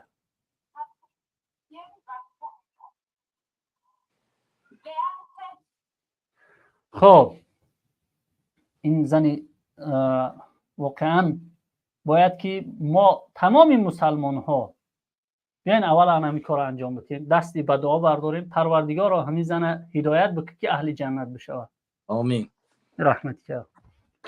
این زنی زیبا، این زنی با غیرت فکری همون کرسیش نکرد. بله. این فکری مسئولیت چه کرد این گپا گفت. بله. همون چیزی که دهان هزارها کارمندان حکومت تاجیکستان با وجود اون که مسلمان هستند انجام نمیتین. هر یک قدمی همو فکر یک کرسی ببخشین شکستگی و خراب چون نمیکنن، فکر مسئولیت چون نمیکنن. اول درجه. دوم درجه فکر ناموس چون نمیکنن. سوم درجه فکر ایمان چون نمیکنن. چهارم درجه فکر نسل آینده خودشون نمیکنن، فرزندای شخصی خودشون که بعد از سر اونها با این آکه های اینها، با این کمک کردن اینها با چی بلایی گرفتار میشن. این زن این خانم فکر کرسیش نکرد. امکان داشت که در این دولتی که به اصطلاح شما یک دولت‌های کفری هستند موقعش در خطر است، واقعا امکان داره که از کار رانده بشه و در این دولت‌ها نفرهای از کار رانده میشن، بیچاره میشن، چون که اینها مثل مردم تاجیکستان دزدیدگی نیستن، پر کردگی نیستن انباراشون. از پشت اینها میلیون چشم و کامراها وجود داره که کمترین مصرف های اینها حساب می شود. حالا کجا برسه؟ دزدی هاشون کمترین مصرف هاشو حساب می شود. این زن اگر از کار خارجی بشود حتی پولی کوارتیر پولیش یافته نمیتونه از ماه آینده. با وجود همین غیرتش از غیرتی تو به ناموس اعضای پارلمان که فرزندی تاجیک هستی، فرزندی مسلمان هستی، غیرتی نمی زن از غیرتی تو بالاتر است. غیرتی این زن از غیرتی تو مردی تاجیکی حتی کارمندی دولتی نیست، یک عضوی همه شهروندی هستی، از غیرت تو به ناموس خاموش که سطر از سر زنی تو میکشن میگیرن بالاتر است. الها این زن هدایت بکن که اهل جنت بشود. ببینین پارلمان باید این گونه باشد.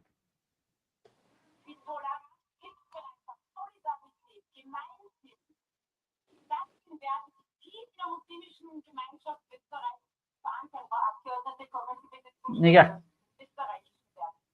خب ایسر اینجا معلوم است که این نفر از چهره انسان میبینی که کی راضی است کی ناراضی. هم خلاص این نفر معلوم است که راضی است در گپای همین. این نفر شروعش پنهان کرده است.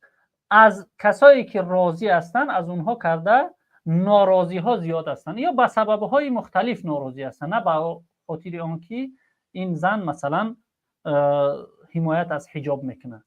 و بدونین که در همین مسئله اکثریت آواز به او دادن که نه نرسین به سطر حجاب مردم، به مقدسات مردم. و این هدف ناکام شد در این پارلمان. حتی که تعداد یک انگوش شماری هم هست در اونجا مسلمان ها. یک مسجد کلان دارن آستریا ده و تعداد کمی مسلمان اونجا قرار داره، یعنی 70-90% غیر مسلمانیه. بله و ما شاید خطا نکنم اگر بگم که در همین پارلمان یگان نفری مسلمان است. بله الله اعلم. بله خب ببینین که این پارلمان با وجود همین که قدر هازی در همین نوار دیده میشه که ناراضی هستن از عملی کردگی میزن، شاید از همون طرز پوشیدن همون حجاب ناراضگی کردن که یعنی پارلمان یک دولتی که اتوریته است در بین دیگر دولت‌های دنیا. پارلمان اونها یک اعضای پارلمان مثلا رومال در سرش میکنه، نشانه اعتراض. شاید از همون سبب باشه یا ناراضی هستن، ولی بازم نفرایی هست که لبخند میزنن، از چهره کشادهشون معلوم است که راضی هستن، خرسند هستن از این عمل. ولی شما ببینید که پارلمان باید چگونه باشه. انا ایرا میگن پارلمان فرق بین پارلمانی اتریش و پارلمانی تاجیکستان در این است که اینها پارلمان هستند و آکهان هستند. ورا اگر ببخشین اگر همین رحمان رو بگه که بیاین همینجا یک به یک هر یک کدام شما رو من تجاوز بکنم فلان تون بکنم و اوکی میگن. بخیر به ناموسا و به شرفا. حتی پارلمان ده از 4 نفره که همراه پرزیدنت میخواستن آوازی ده یک جا شوند چند تاش نوارش رو تماشا که خندت میگیره. حتی راضی هست که آوازش در پرزیدنتی که مقابلش هست داو بتیه میگه من بخش شیطانی سخته یا چیزی سخته معلوم است همه وقت. خب اگر راضی باشین من نواری دیگر رو بگذارم ما در زیرش بحث میکنیم شد. خب این نواری هست که از پارلمان آلمان است و به همون زبان آلمانی بازم. در اینجا یک زن ببخشید در اینجا یک زن برعکس ضدیتی میکنه و در همین پارلمان یک مرد پیدا میشوه که میگه که تو غلط میکنی. میگه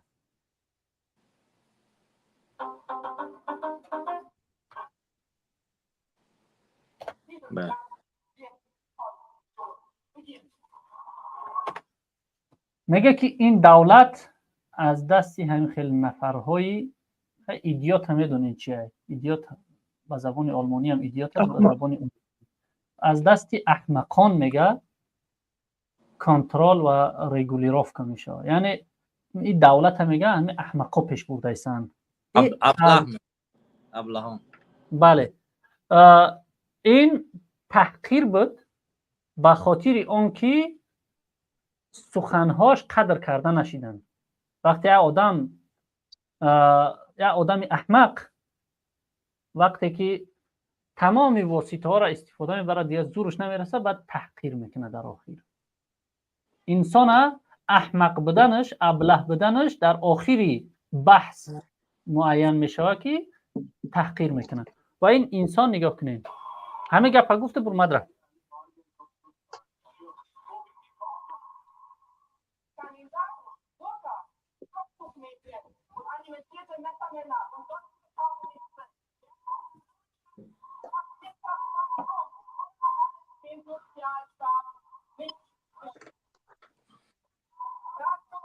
دادوای اعضای پارلمان آلمان ببینیم. این زن میگه که من میگه به توجه زنهایی که حجاب به سر میکنن میرسونم که شما اومدین در آلمان در همین سیستم جمعیتی آلمان خلل رسوندستین. دادوای پارلمان بین که خیلی بعضیش هست که قرصک میزنن در گپش خیلی پارلمان هستی دیگه این اوکیان نیستن. بعضیش هست که طرفداریش میکنن قرصک میزنن ولی اکثریت دادوای دارن.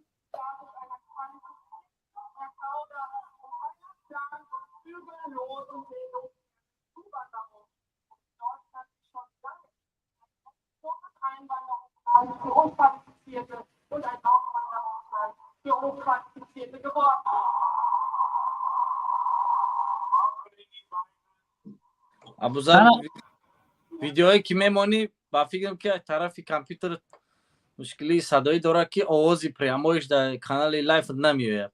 برای خیلی بود کدی بود این همی صدای همی نمیروه صدات فخص بزب میاد. خیلی برای چی که یک کمی شرحشون بته و جاجمون خلاصه اون زنی که در اول برآمد کرد ضد حجاب بود و این مرد وقتی که سر تریبون میآید همه قرصکش میزنن. معلوم است که این مردم آزاداندیش هستند. این قبل از آنه که سر تریبون بیاید از همون جای نشستگیش جواب میتیه به این زن. این اول من کاملا پیدا نکردم ولی من یه تماشا کردگی بدم. از همونجا صدا میتیه که مدیراتور دعوتش میکنه به تریبونه بیا میگه در اینجا گپ بزن. و تا اینجا اومدن شب ببینن که چقدر کفکوبی ها برای برآمد کردن این میشوه.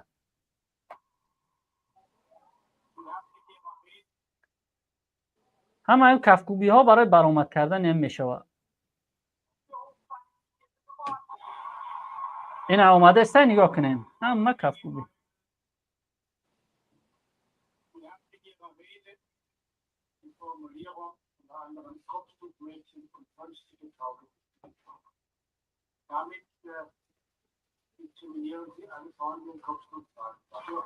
خب گپ فهمیدین؟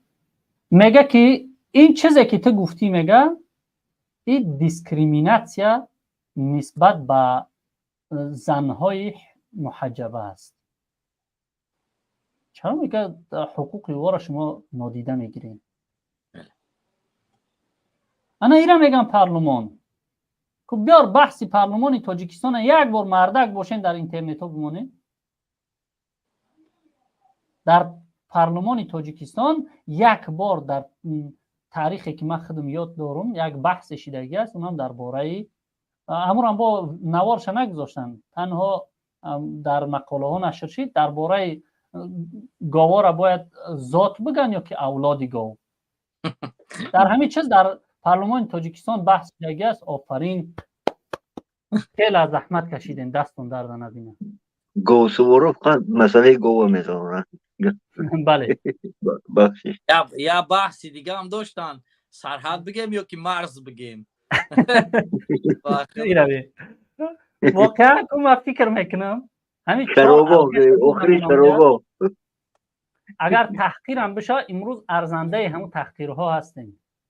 4 الکش و پیانوسکا و بنگی را بردن اونجا کاستوم بروک پوشوندن پراست از اونها عکس برداری میشوه که اینمیا اعضاهای پارلمان هستند و هر چیزی که میگن خودشون پیشکی او را مثلا چی میکنن، یک پیرو چون میکنن مثل گوسفندا رو در یک آغیل میاره میدروری با میبروریشون، یا فیراد میکنن در هم تولار میدرورنشون ایوجا و یا حتی همو اوکرن و گفته چون نمیدونن که برای چی آمدن، برای بر رسمیت برآوردن همو که گویا که پارلمان شش یک کاری را تصمیم گرفت. من واقعا بعد از همین قدر سالهایی که مثلا در همین راه مبارزه هستم، بالاخره پارلمان تاجیکستان همین خیلی شناختم که همین گوسفند همه بران میدرورن با از در دیگری میبرورنشون، گویا که یا شیشتن یک چیزی را بحث کردن و به سر یک خلاصه اومدن، ولی کارها همش در دستی امام علی رحمانوف است، حل و فصل میشه.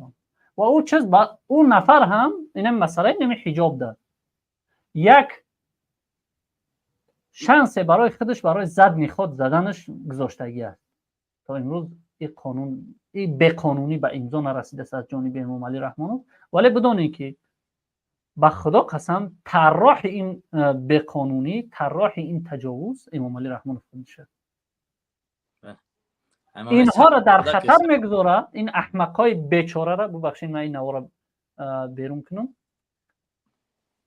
این احمقای بیچاره را در خطر میگذاره، در خطر اون که خلق قیام میکنن اینا را پاره میکنن. البته شاید و خودش باید جای زد میخواد زنی داشته باشه، برای خودش یک کوتاه هم که باشه، راه که میمونه که زد میخواد زده عقب گشته رفته بتونه. خب برای همین تا ریاکسیای شما را نگاه میکنه امام علی رحمانوف که چیکار میکنین و اگر کار کردین میگه که من قبول نکردم هنوز و قبول نمیکنم. اینترنت هم خیلی کات کرد. بله اینترنت هم مثل خرسی در کدام بوتای خوابت، وقتی که اینترنت مردم هجوم کرده دیگه همی نمیدونم بلاگر همه خیس گفت که ما اینترنت نداریم چی شو بعد یکی گفت من درک نداشتم اینترنت ها گرفتن قطع کردن این مردم ما به اینترنت مونده با خدا. و بله همه حاضر شانس است برای شما، این برای شما شانس است که قیام بکنین از همین بیشرفی که در تاریخ نام شما میمانه همچون بیشرف، خودتون بشوین پاک بکنین. و من مطمئن هستم که اگر ریاکسیای شما بیشتر بشه امام علی رحمانوف برای عیناً میگه من خبر نداشتم، من هنوز اینو قبول نکردم، من قبول نمیگذارم.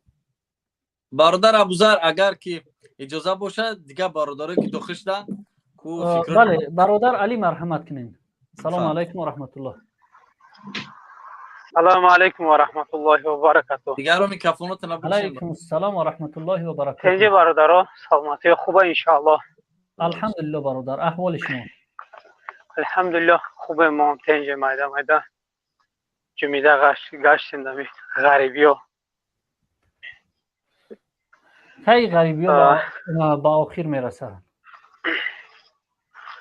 با آخر نمیرسه تا وقتی که می خر با می خوچکو در برش در قدرتان این با آخر نمیرسه. و کی یا از سر قدرت بیرون میشون؟ همه وقتی که مردم ما نان کد ناموس کرد خیست یا رای بگیم ای قدرت یعنی ما کردیم بدبختو انا یا را گفتی همو مطال دوران که آخه بخون اومده بخون میره و اگه خون کتینه و حد اقل های کشتالشون گرفته به طرف کدن در کره و وظیفه هاشون اینا نمیروان پروسه اینا و کیف اینا کدستیان انا اینا بگیم بیش دمی دنیا دیدنی بدبختو. بله. بیشونه. نظر شما در مورد موضوع این برنامه؟ انا راستی که من هم نو درآمدم موضوع همون غربت یا چی؟ ببینیم برادر، این برنامه را برای غریبان تاجیک ما روی صحنه آوردیم برای گفتگو کردن بالای مشکلی ها، بدبختی ها یا اینکه خوشبختی های یک یا چند نفر یا همه غریبان تاجیک. ولی این هفته در این برنامه غریب بدن دینی مردم تاجیک در تاجیکستان است. موضوع غریبی دین است که در تاجیکستان چقدر غریب شده است. بفرمایید دیگه. در تاجیکستان چقدر دین غریب شده ای وقتی که همی علما را گرفتم یک قیم نبودن بگیم امو علمای حق میگفتگیش ترمه کردنشون و بعضنش نیست نابود کردن بعضن دیگهش گریخ رفت زنکش گرفتگی تا حاضی را بق نمیگن انا میبروین ای تمام چی گب میزنن انا زید یمی رژیم امروزه گب نمیزنن. بخشش برادر بازم مجبور هستیم که در پیش گپت یک سوال بگذارم برای شما. چرا تنها خطاب بالای روحانیا است؟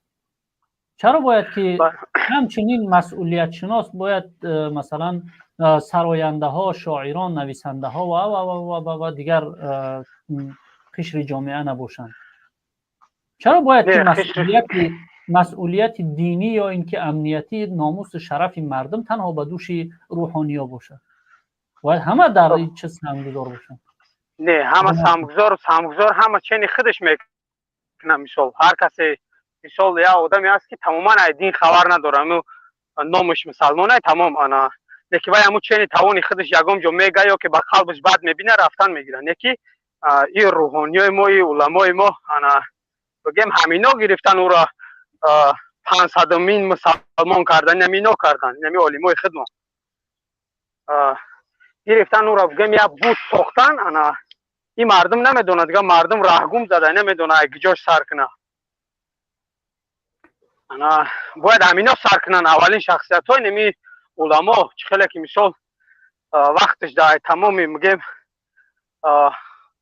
چند میلیون مسلمان ای افغانستان آورد یا چند میلیون تاجیک ای افغانستان آورد گفته همینا بگیم لاف میزدن و همینا بود ساختن رحمان و پا بازی بعضن آدما نامش گرفتن در لرزش میگیره همینا بگیم دیوالای گردی همی رحمان و پا مستحکم کردن ان همینا باید بشکنن اول دیوالا با این مردم عقیبشون بروه.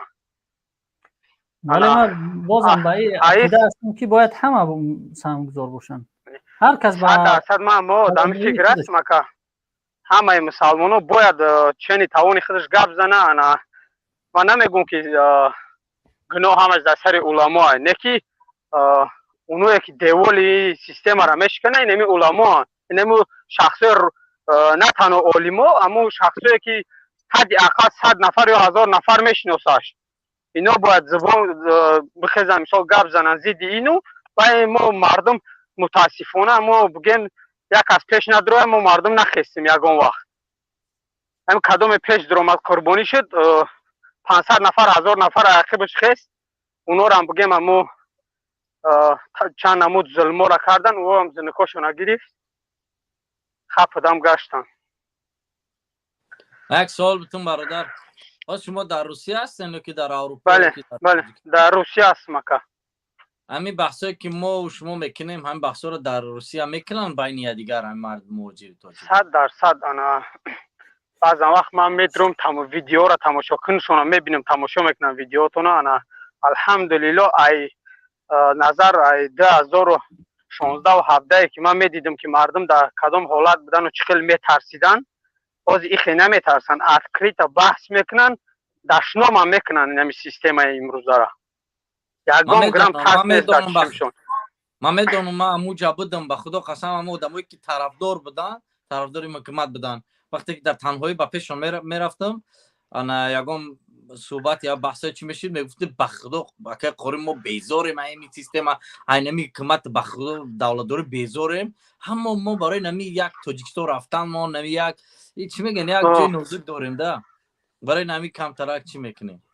خب ما برای مثال نوارد بعدا برادر علی صحبت شما ادامه بدین یعنی نگاه کنین ده ما ابوذری نوارا را تماشا کرده نمیشه خب بمون برال ما چی را میخواهم اثبات بکنم در این سخنهای خودم که همه باید سهمگذار باشن. نگاه کن یک سراینده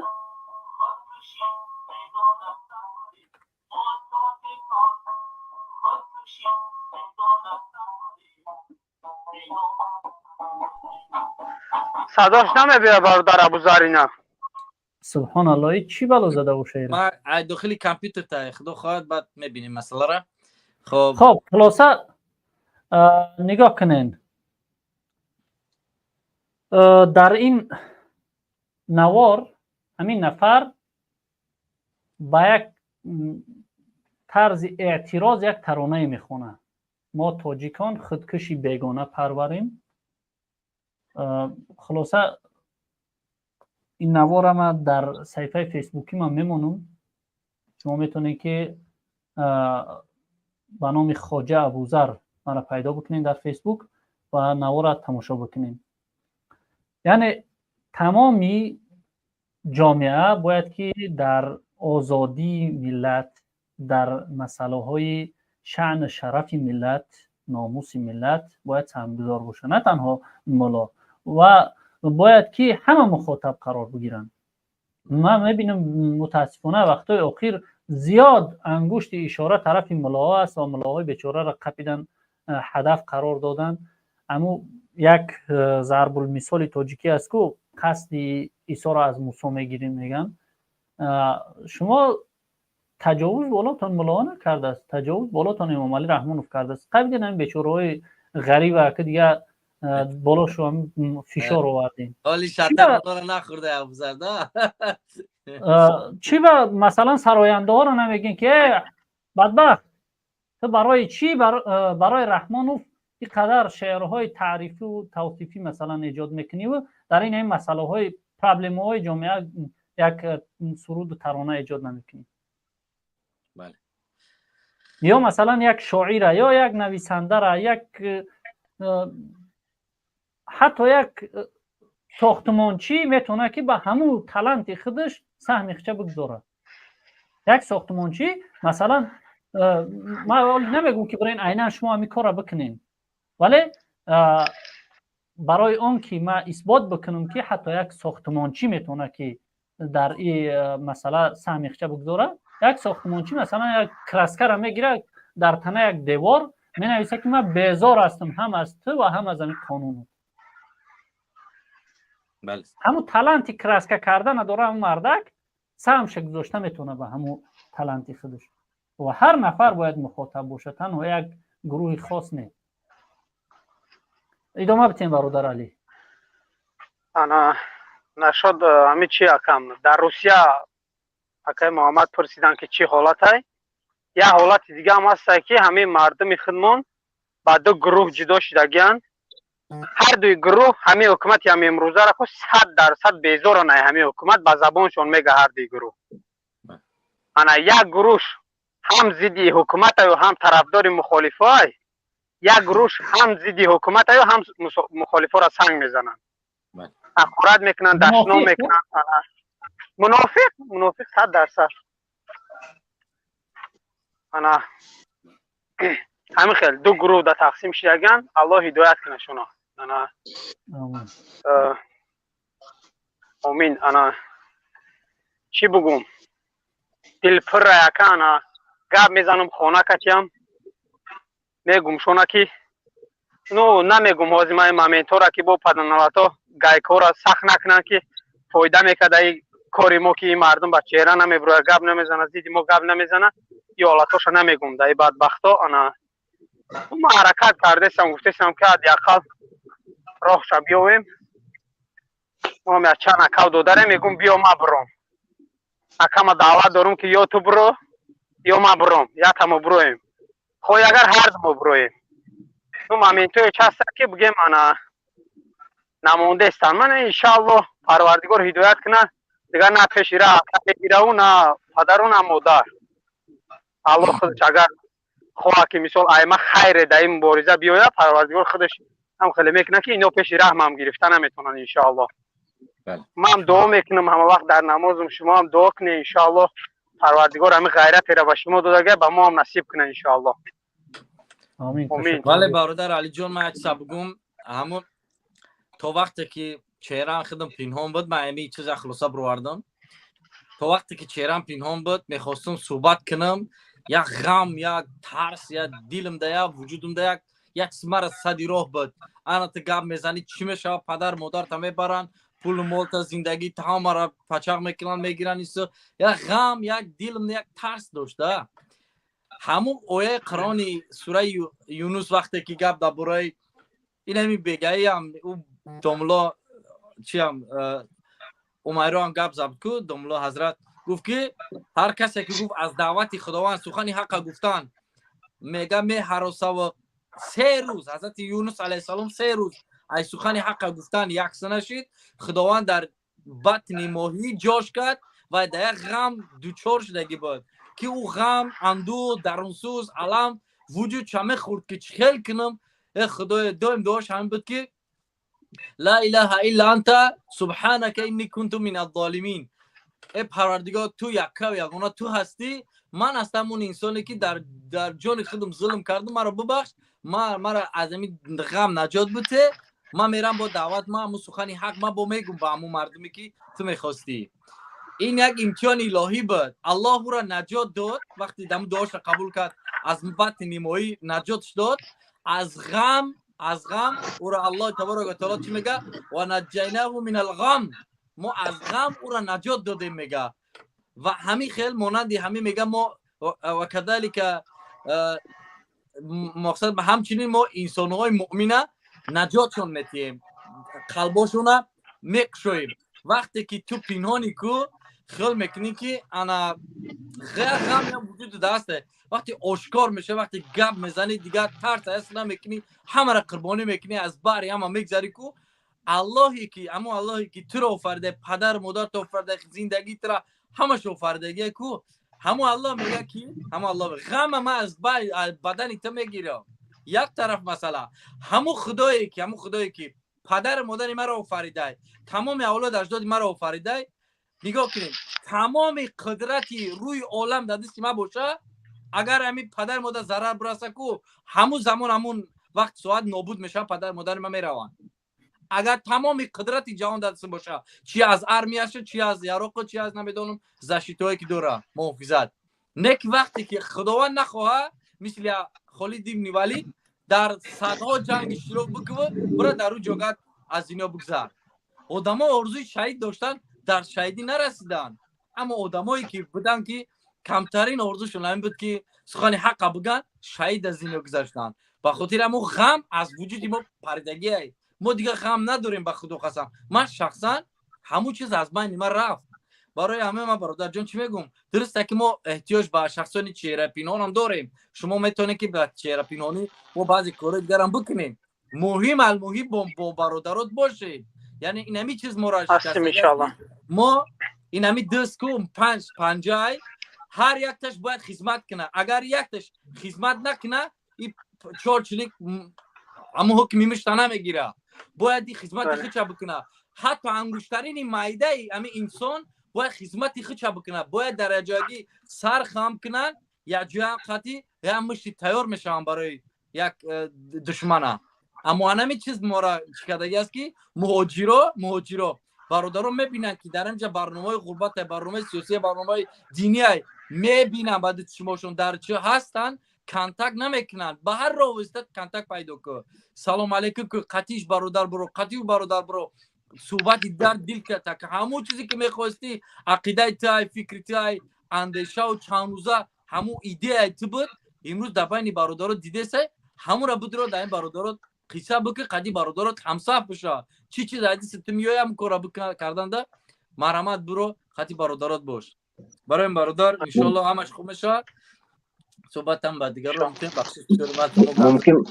ممکنه بچه که گپاشو من کمتر تصدیق کنم کمتر اگر ممکن است بله ابوذر ابوذر ممکن است یک دقیقه من تصدیق کنم این برادری که علی گفت زد کو بله ما از یک خواهش میکنم برادرها که کوتاه‌ترش بگیرین البته من با چشم خودم دیدم همین برادری که گفت کو همین خیلی مبارزه را دیدم در روسیه که هم شما را دشنام میکنن امام علی را 10 بار دشنام میکنن شما را 1 بار دشنام میکنن مثلا مبارزه را حسین اشرف و دیگر را که برای چی بیدار میکنن؟ حرکت نیست. من میفهمم اینها را. من میگم کمتر استغفرالله تو خدا خودت بیدار کن تمام. من میفهمم که تو دیوانه پسیخی، میدونم. نو مبارزه را دشنام نکن. این ممانی را دشنام میکنن، 10 بار 100 بار دشنام میکنن، لیکن مبارزه را هم دشنام میکنن که تور میزن، ترنزید کدیسم میگن. من وقتی که من خودم ترینرم، یک وقتی که اسپورتسمن نرمانی بودم، حاضر ترینرم، همین شاگردم همین خود دشنام میکنم که برای چی نتوانستی، برای چی شت خوردی. همین خیلی معنی داره. این بسیار علی برشکا علی گپای بسیار شروع گفت که من با چشم خودم دیده ایستادم همین چیزا را. دوام تید برادرم من در استودیوم گوش میکنم. بله سلامت باشین. خب برادر علی دیگری کو یک چیز باشه، هر چیز باشه گفتنی مرامت صحبت کنه، گوش میکنه.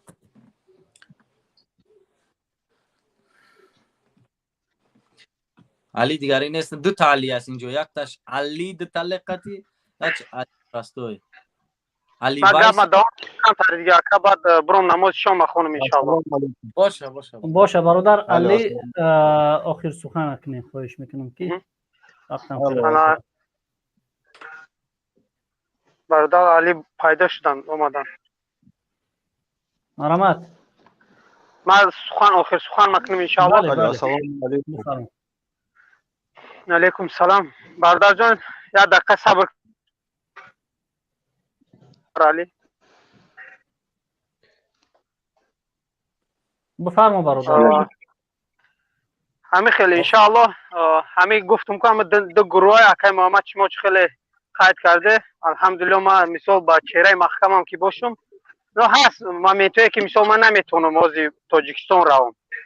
این همین سبب چی است که مثال ما با چهره محکمم که باشه نه ما الحمدلله دعوت کردم برادرها برآمدیم، ما برای اکای زدمون برآمدیم میتینگ کردیم.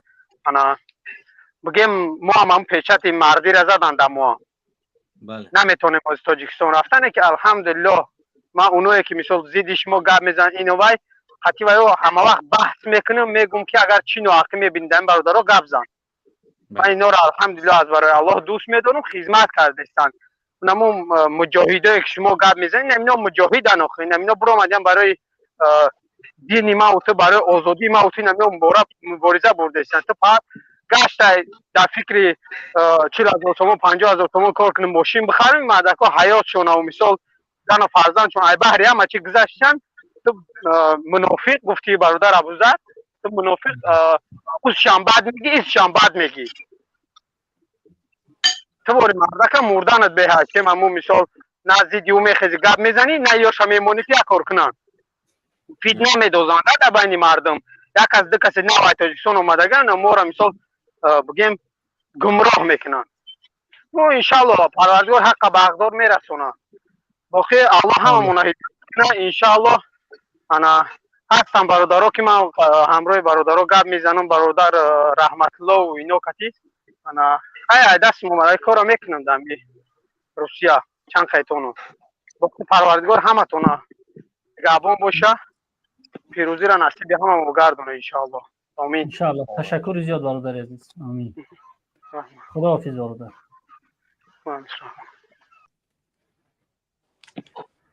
خب اینجا برادر محمود شریفو چند بار داخل شدن، منتظر شدن، صحبتشون نرسید با خارج شدن. سلام علیکم رحمت الله برکاته برادران بوریس، دوستان عزیز و تماشابینان.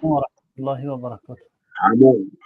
ما هم نمازم خوندیم، برآمدیم نماز خوندیم با گشت در اومدیم.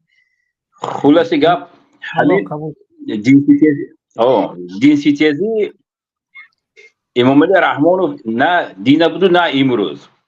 اگر تاریخ دقیقا بینیم این همون روز یکم شروع کردنش با قدرت رسیدنش این برای جنسیتیزی بود. همین چی کریموف همین چی روسیه برای چی ما؟ برای آنکه مردم تاجیکستان همون وقت بیدار شدن، خواستن زبان فارسی گیرن نوشتار گردونن، بعد ایدئولوژی خودشون ایدئولوژی خود ما از حساب دین اسلام برقرار کنم. این همه خیلی بود.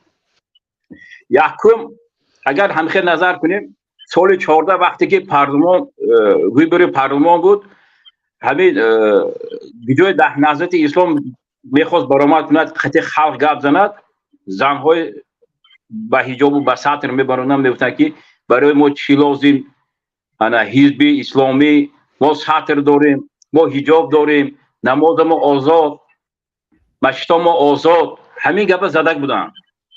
یکم 10 سال پیش 14 شما خوب گوش کنید. این 14 برای چی خیلی شد؟ 20 سالگی بانک رشد ابر آسیا و MVF بین المللی اینها این بانک ها هر 10 ساله حسابات باید رحمان برای وها حسابات دهد. همین دولت حکومتی که از همین بانک ها پول میگیرد با چی با کدام حساب گرفتنش در کار، برای این مبلغ ها باید یک اچا دادنش در کار. ما خوب میدونیم که اروپا نمیخواهد که دین اسلام در تاجیکستان در تمام جهان پیش رود. حاضر همین نمارهایی که نشان داده، من این از 100-200 چیزی که میتونم خودشان شیرین کنم. 2024 من حاضر نو وقتی که ایتالیا خیس رفت رحمانو 30 سالگی بانک بین المللی بود، 30 سال باز همینجا کار کرد. یکم کار کردگیش با آمد با دین باز برای اچاد با مبارزه بر ضد دین برآمد. برای چی؟ برای آنکه رحمانوف میخواهد این باور کنه رحمانوف میخواهد تمام بایگری تاجیکستان به قبض گیره. با همین میتو امروز دین برای با ما میکند وقتی که سر قدرت خوب شیش اولادان شیش خیش تبورش همه جا جا کرد، تمام بایگری تقسیم کرد، بعد میگوید که بیا انا همینجا در کمتر آسانی میکنیم برای که مردم گپ نزنند. برادرای عزیز، ما حاضر از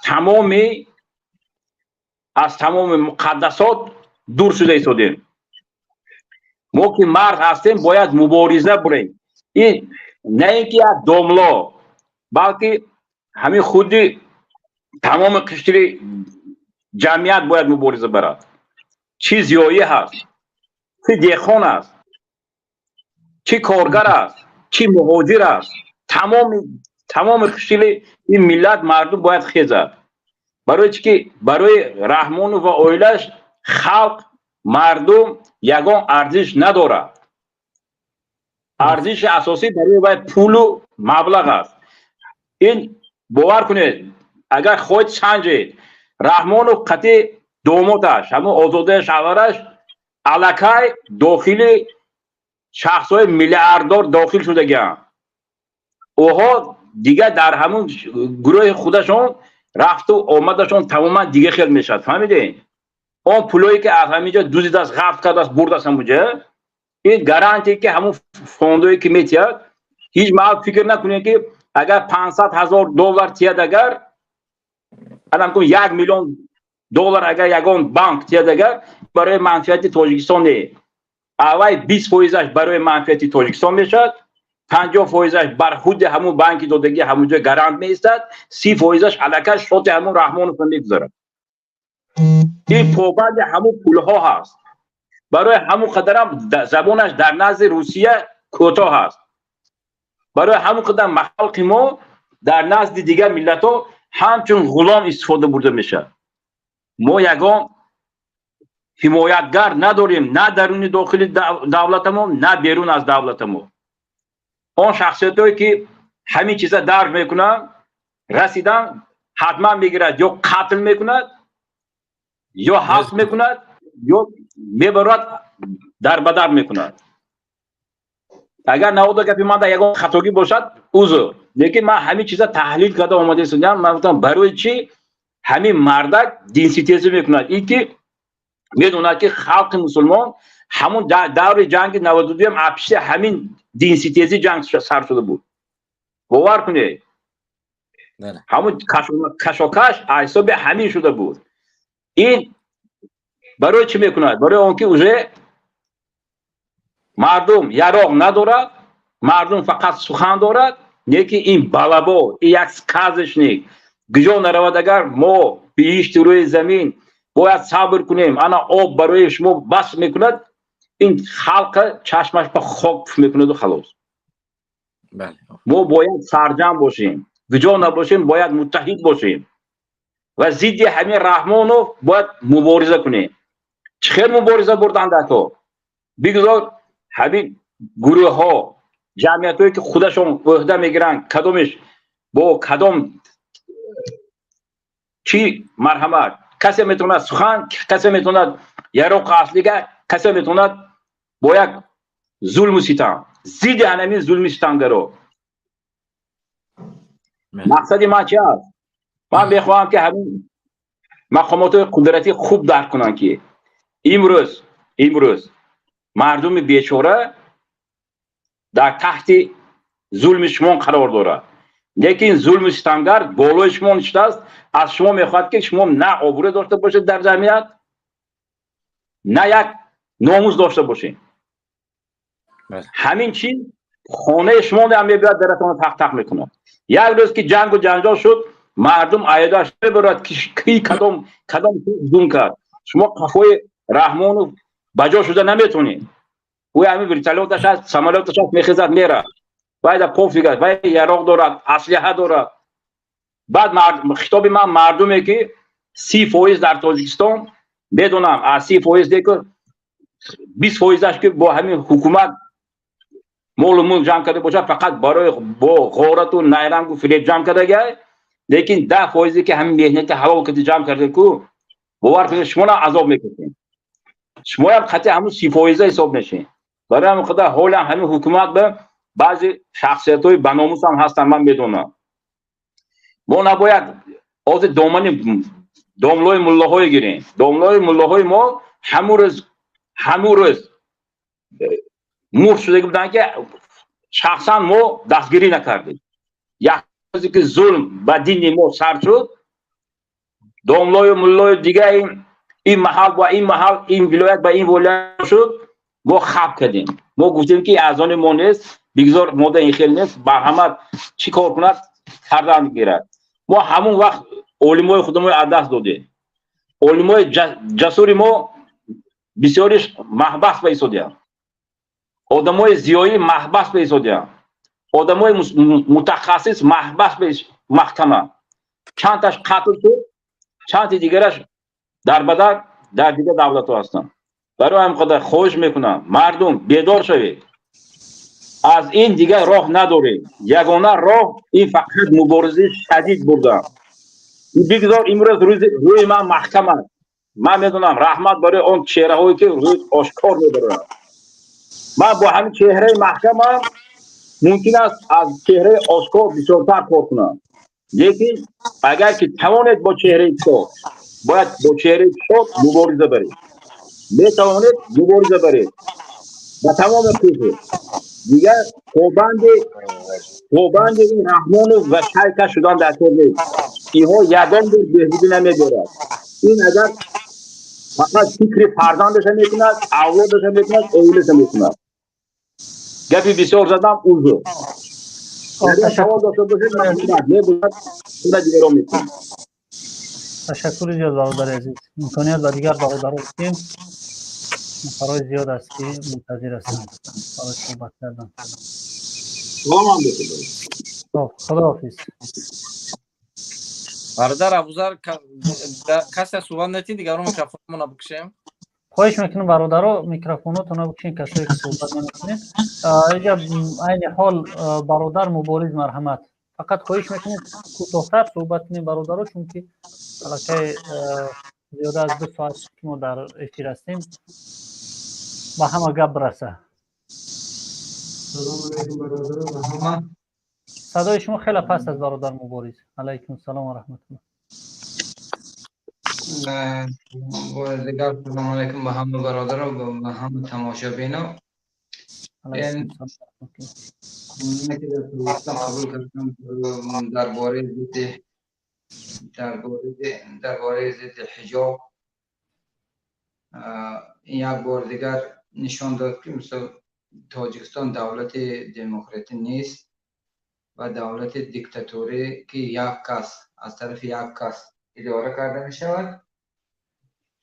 بعد این هم بار دیگر که یک بار دیگر این امتحان خداوند می شود که امتحان خداوند برای آنکه خداوند به همه راه انسان‌های غیر دیندار و انسان‌های ترسوی دایوس بیدین جدا میکنند، معلوم میکنند، همه معلوم میکنند به خلق که کیا حقانه در این راه هستند، حقانه دیندار هستند، کیا دایوس هستند. هر کسی که در این قانون خاموش است و حکم دایوس میگیرد. بعد درباره رحمانوف من هیچی گفته نیستم، یک دو مصرع شعر همین که بر مرده دلان پند مده خویش میازار میگویند، زیرا که ابو جهل مسلمان شده نیست. این همون ابو جهل همین زمان است. این با ما یکم بهم ندارم، یکم سخنم ندارم، سخنم حیف در رحمانوف. بعد من درباره امنیت اولاد میگویم. امنیت دولت نیست، اونا حاضر امنیت تاجیکستان، امنیت اولاد. وقتی که سر کردیتون حجاب سر مادر خواهر گرفتن، اول شما هم باید همون زن و خواهر و دختری انمو کمیته دین تاجیکستان سر کنید. اول آشکارا در پیش نوار حجاب انمونه گرفتن که انمونه اول خاموش بودن. خود من یاون چی برای من نکرده است که تا من امروزه که حجاب به حجاب خواهر مادر کردن نشیدن گفته من نکرده. اهم رئیس کمیته دین سر کرده تمام نماینده هاش، تمام امام خطیبای مسجدهای تاجیکستان اول در پیش هم میشه در پیش نوار، در پیش کامera حجاب اثرای زن و خواهرش هم میگیرن نشان میدن. به من دیگه گپ ندارم. برادر مبارز نگفتن همونه که گویا که این قانون کمیته دین تاجیکستان در پارلمان پیشنهاد کردگی است. هم کمیته دین هم رهبرش معلوم دیگه. اما مخنثی که به نام سلیمان دولتوف است، یک مثل شیطان است چند دیگر از او نفر یک انسان دینی گرفته میشه. البته اول زن و دختر همه برورن در پیش کامera حجاب داشته باشه، حجاب سرش گیرم لب هم سرش لوش کنم. بعد من دیگه غم ندارم. امام خطیبا، حاجی مرده زن دخترش، مولای باختریه، تمام هم مولاهای نمایانی که تا من هم روزه با واسطه همه خلق روی حرمت عزت کرده به این درجه های بالا رساندشونه. اول عیب انمونو تا همه روزه من هم زبان حاج مرده من شنیدم که این پیشوا، این کس سایه خدا، این کس در قزاقستان جهاد کردن، در مالزی جهاد کردن. گفته همه خلق حاضر. من چی میگم؟ یک بچه جوانم پرسید میگود که حقانه باید میگود سایه خدا میگود دوای گبزدم که نی اکی گرفتم اینا کجا گرفت؟ هم زبان حاج مرده از زبان یک ملاهای منم خیلی چاپلوش. اینجا برادر حسین اشرف هم هستن. السلام علیکم و رحمت الله. تا جایی که من خبر دارم سایه خدا گفتن الکه خود شرک است، چون که خدا را به یک شیء تشبیه میتی. اولا که او شیء اما مثلا اشیا بعدا سایه پیدا میکنه. یک چیزی که اشیا نیست او سایه نداره.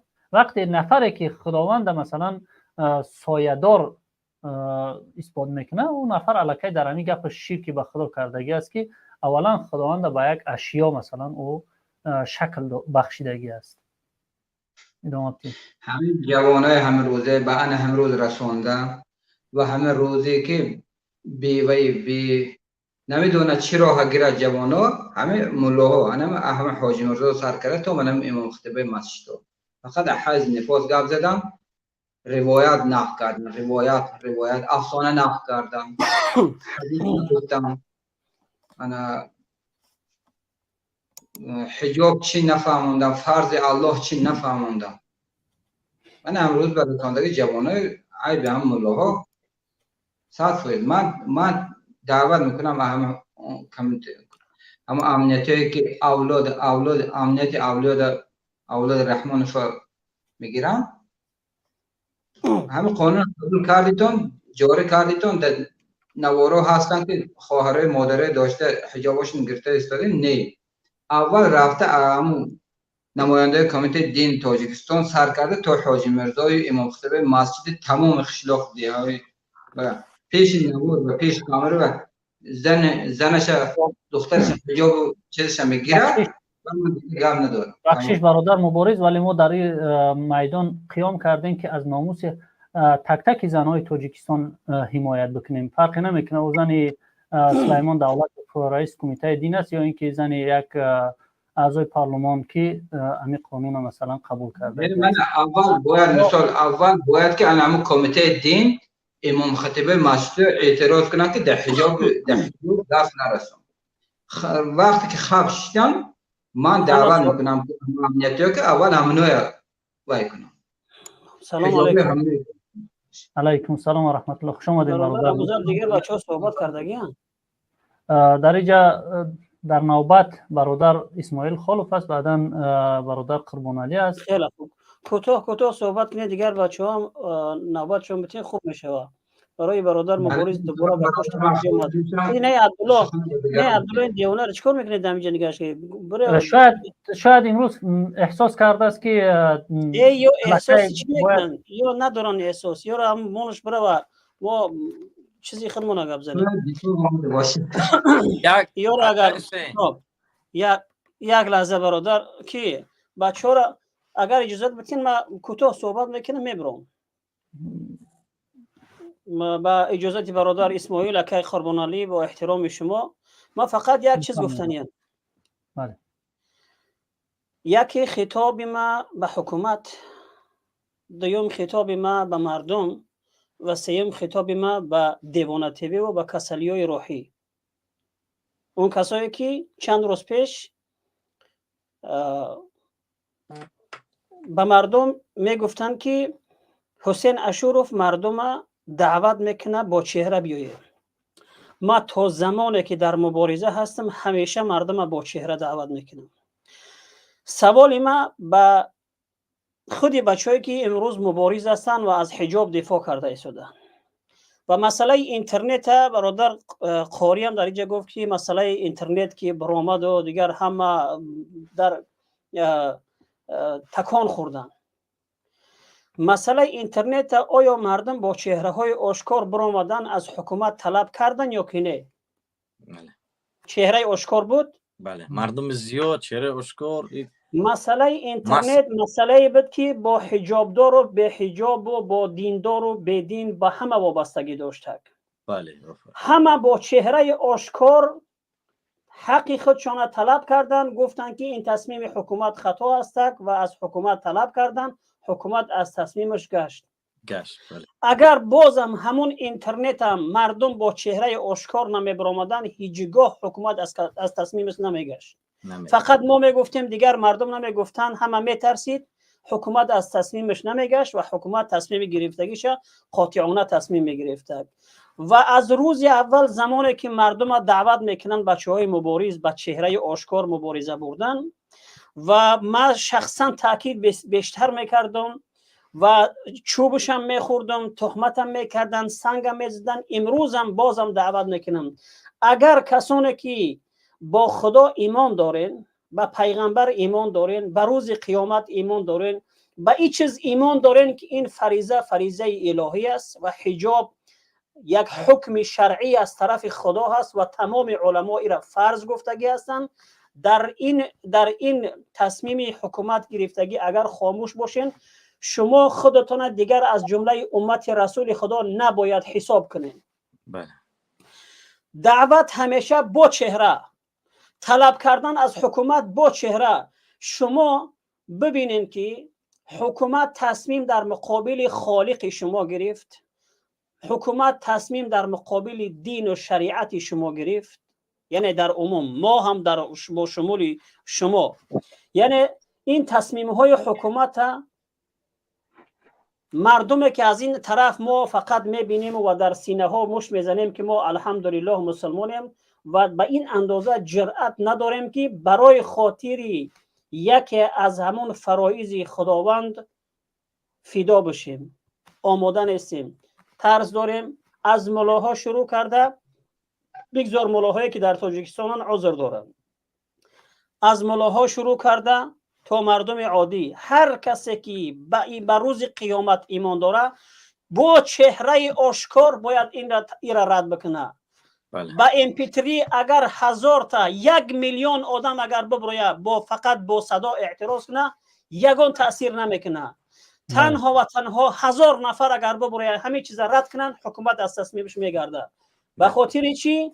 چهره آشکار قدم در بالای طرز گذاشتن است.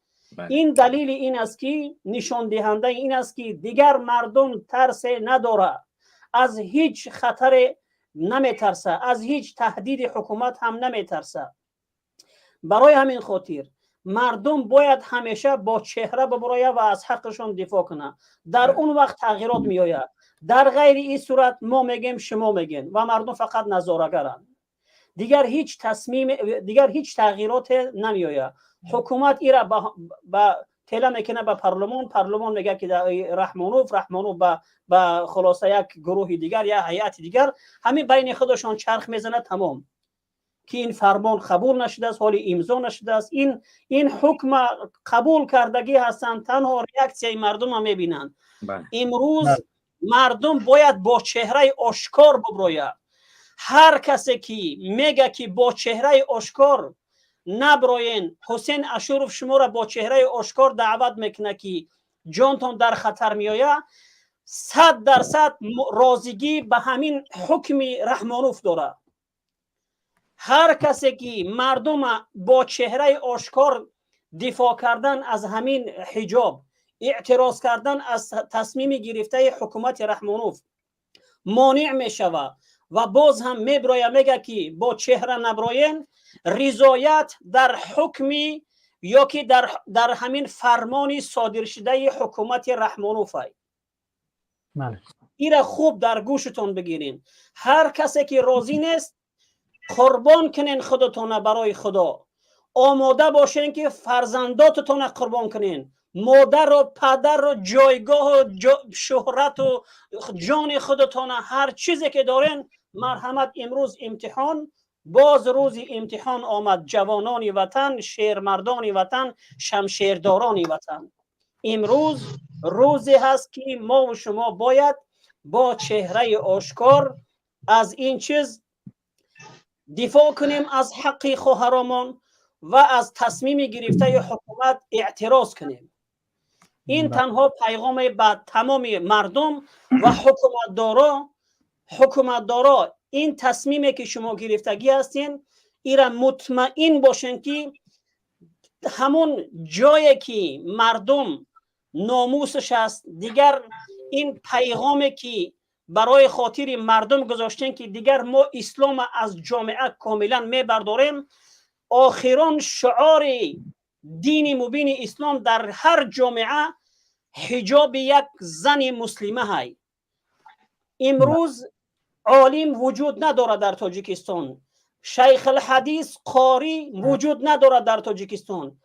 تنها رمز اساسی که از اسلام باقی ماندگی است اون هم روسری زنهای مسلمان است. اگر این برداشته بشود مطمئن باشین که دیگر اون مادرها تربیت دینی برای فرزنداشون نمیتونن کرده. الام مدرستون اذا اعددتها اعددت شعبا طیب الاعراق. مادر مدرسه هست، مادر مکتب است. مادری که محجبه باشه حرام و حلال برای فرزندش می آموزونه. اونها از این چیز می ترسن. این آخران شعار و آخران پیغامی حجابدارا برای جامعه بود که اسلام وجود داره و حکومت هم به خاطر از بین بردن آخران شعار دینی در تاجیکستان دیگر مسجدها کاملا در زیر نظارت خودش و اون پیشتر کسایی که گفتن که اول از خودشون بردارن، از دامبولاها و از اونا دختراشون از زناشون از اونا بردارن در مردم نشان بدن، بعدن بیان از دیگرها بردارن. اگر کسی که مطیع حکومت باشه اونها میدونن که اینها آدمای خودمان هستند، برای اینها از اینها حجاب برداشته نشود. اینها حجاب از سر کسایی میبردارند که یا ریش کسایی را میتراشند که اونها در اطاعت اینها نیستند، مطیع اینها نیستند. باقی هر کسی که مطیعشونه زنش با حجاب میگرده و خودش بریش میگرده، چون که میدونه که این نفر خودمانه، بگذار برای خاطر خودمان لازم است. این پیغام برای حکومت بود که حکومت این تصمیمی که گرفتگی هستین مطمئن باشین که در جای شما دست زدین که اونجا 100% جوانمردای داخلی وطن و بیرون وطن دیگر روز به بیدار شوی هست. و خدا خواهد انشالله که این تصمیمی که گرفتگی هستین این دیگر همون جنازه خودتون خواندن بده. و مردم حتما در هر کجایی که باشین، با دین باشین، دیندار باشین، امروز در بر این مردم ایستاد باشین. اگر امروز این سطر برداشته شود، فردا اون کسایی که بی دین هستن یا که اونا ملتزم به دین نیستن، شما را باز میدونن که از کدام همون پرزتون بگیرن که تا که شما خاموشتر بشین. امروز روزی هست که سرجم باید بشون مردم، نه وابسته به کدام فرقه و گروه و مذهب و نژاد و رنگ و پوست، همه با هم از این تصمیم حکومت اعتراض کنن، از این فرمان حکومت اعتراض کنن تا که به یک نتیجه برسیم. این بود پیغام ما به مردم و به حکومت و به کسایی که بیمار بودن و مردم میگفتن که با چهره نبراین. اگر شما میخواهین که حکومت از تصمیمش بگرده، با چهره، فلش ماب، اعتراض ها دیگر پشت در پشت بیایه و شروع کنن مردم و دیگر کسایی که از اطراف میبینن خودشون در بری همون فرمان خدا پهلو به پهلو باشن. امتحانی که آمدگی هست، اون امتحان باید موفق شین. در غیر این صورت این امتحانی هست که شما امکان داره که در این امتحان ناکام بشین و روز قیامت شما گردن شما پیش خدا بسته هست. من امیدوارم که مردم این پیغام میشنوه، پیغام مردم مبارزه میشنوه و خوب درک میکنن و با تصمیم یا که فرمانی صادر شده حکومت اعتراض میکنن و از زنان و خواهران مسلمان دفاع میکنن. زنده و سربلند باشین. تشکر زیاد، زنده باشین. از برادر اسماعیل خالوف خواهش میکنیم و برادر قربان علی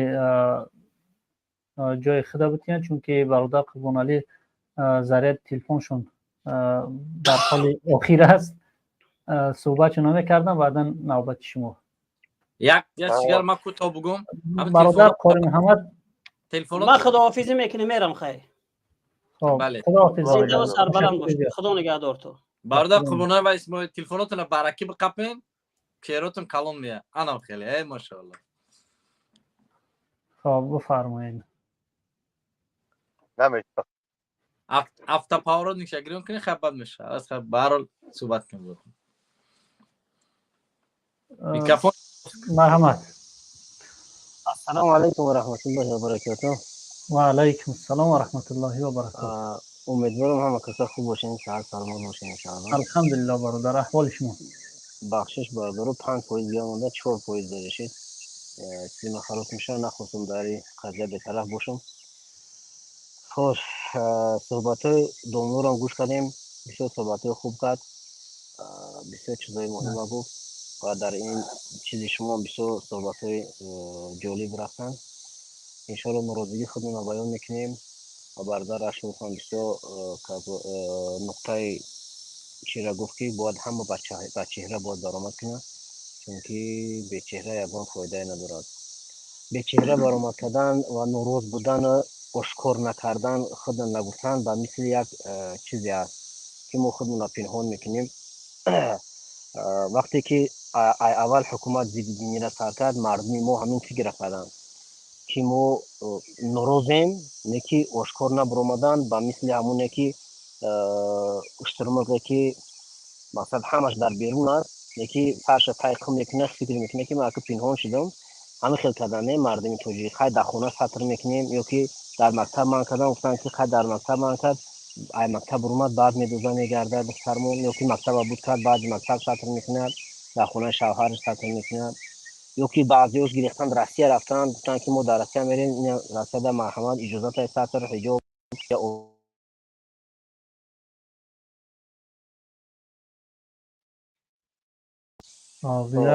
بخشش مرا زنگ زدن. خصوصا روسیه هجرت کردن، گفتن که در روسیه آزادیم و در اینجا دخترای ما آزاد فکر میکنن که آزادانه تعلیم دینمون میگیریم. اما اینو فکر نکردن که اینو با این کارشون با مثل همون اشترمرگن با یکمش بعدیمش که میخوان که الله فریب دیان، یعنی الله بساگیش که در اینجا این مصیبت بالا شده میکنه. این سالو دیدیم که در روسیه همون مصیبتی که در تاجیکستان همون مصیبت در روسیه بالا شده اومد. همچنان در کسانی که گرفتن اروپا و دیگه جای امریکا جای نباشه رفتن، همون مصیبت بالا شد در همه جا اومدن. فکر نکنیم که ما رفتیم در یک جا آزاد شدیم، همون عقب زندگی میشیم، فرزندان خودمون تعلیم میکنیم، نیجه آزاد است. اما الله که در اونجا تر امتحان کرد، امتحان نگذشتی و گرفته اومدی خاموش شدی، اما الله در همجا هست، در همجا امتحانت میکنه. برای کسی امتحان میکنه که بعد که چیونه که این روز در روسیه کردن امتحان میکرد الله که این روز همون بالایی که در ترکیه همون بالا در روسیه بالای ما اومده گرد، بالای مردم ترکیه آورده گرد. یکمش دیگه‌مش برادر ابوذر یک سوال گذاشتن که با چی مقصد در همین حالت حساس حکومت ترکیه همین قانون را پیش گرفته، همین کار را سر کرد. حکومت ترکیه این مینه من همه خیلی فکر دارم که حکومت ترکیه مطمئن است که هر ظلمی که برای مردم کند، مردم تاجیک جرأت قیام کردن نمیکنه. مردم تاجیک فقط راه میخواد که فرار بکنه، از وطن فرار بکنه.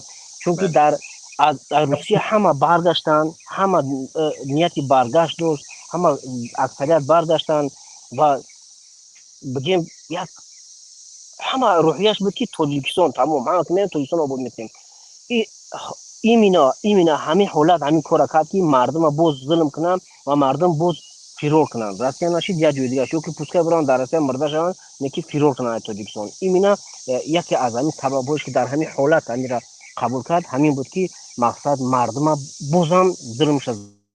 مردم جرأتی جای کار طلب کردن، جرأتی در تاجیکستان ایستادن نکردن. همون ظلم روسیه را، همون شب روسیه را، همون گفتی از اپو عدس ملتگرای باشه، عدس روس باشه، همون را قبول کنن در وطن نباشه باید.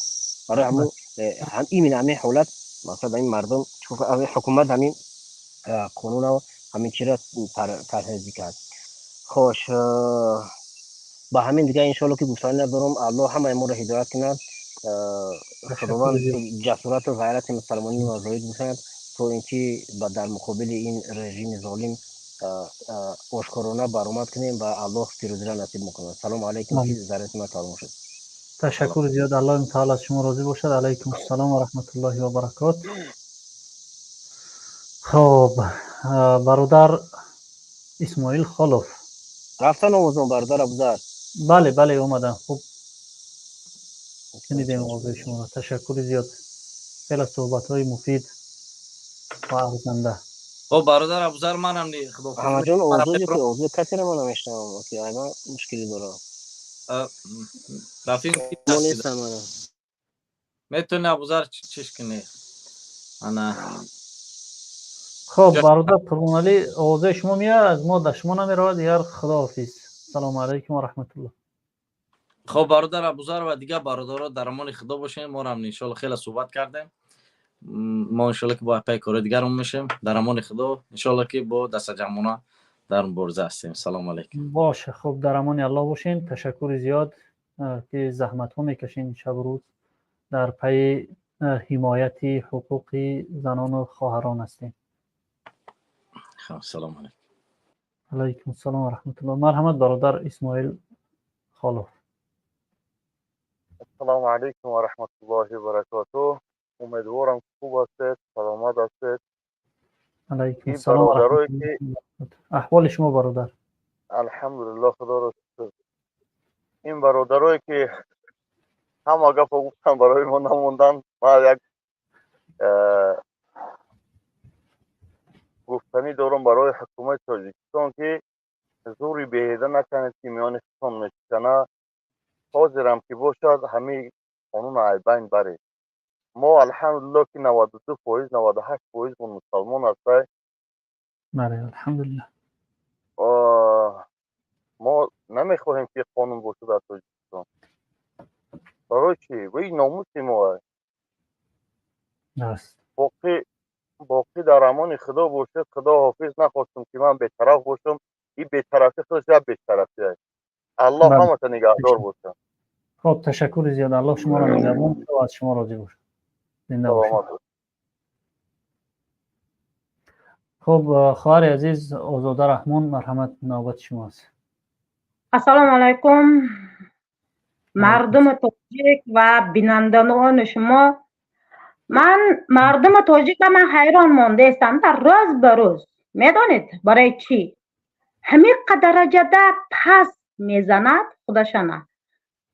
پس زدن همین که من یکمش من رسیه گریم رسیه گریم یکمش حاضر در بیچاره مخاجره همین درجه عذاب میتید. ازدواج میکنه، لبای احوال میبیارد، میزند، میکشنش، گوشش میبرد، تهمت کرده، چشمش میکنند بگیرد. همین بیان هایکو آمده سی مردم همین بیان میبیاید. جوگو جدوارش بعد پدر مادرش گودکش گرفته میبیاید. ای مردم ننگ ناموس داره یا نه شما؟ من عادی کردم میفهمونم همینجا با آبشی یک انسان خانه همسایه در آمد و یک تاش زد ایل کشت.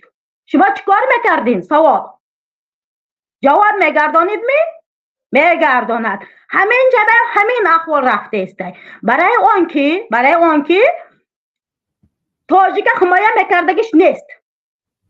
اکثرش بیچاره مخاجر حمایه نمیکند. نه حقوقش نه ماندگیش است. یگان چیز نیست. کرامت شریفه چیکار کرد؟ دپارت کرد، برد کشت. عزت امانه چیکار کرد؟ برد ترمه کرد. بیچاره مخاجر حاضر در روسیه حمایه میکرده که هیچ کس ندارد.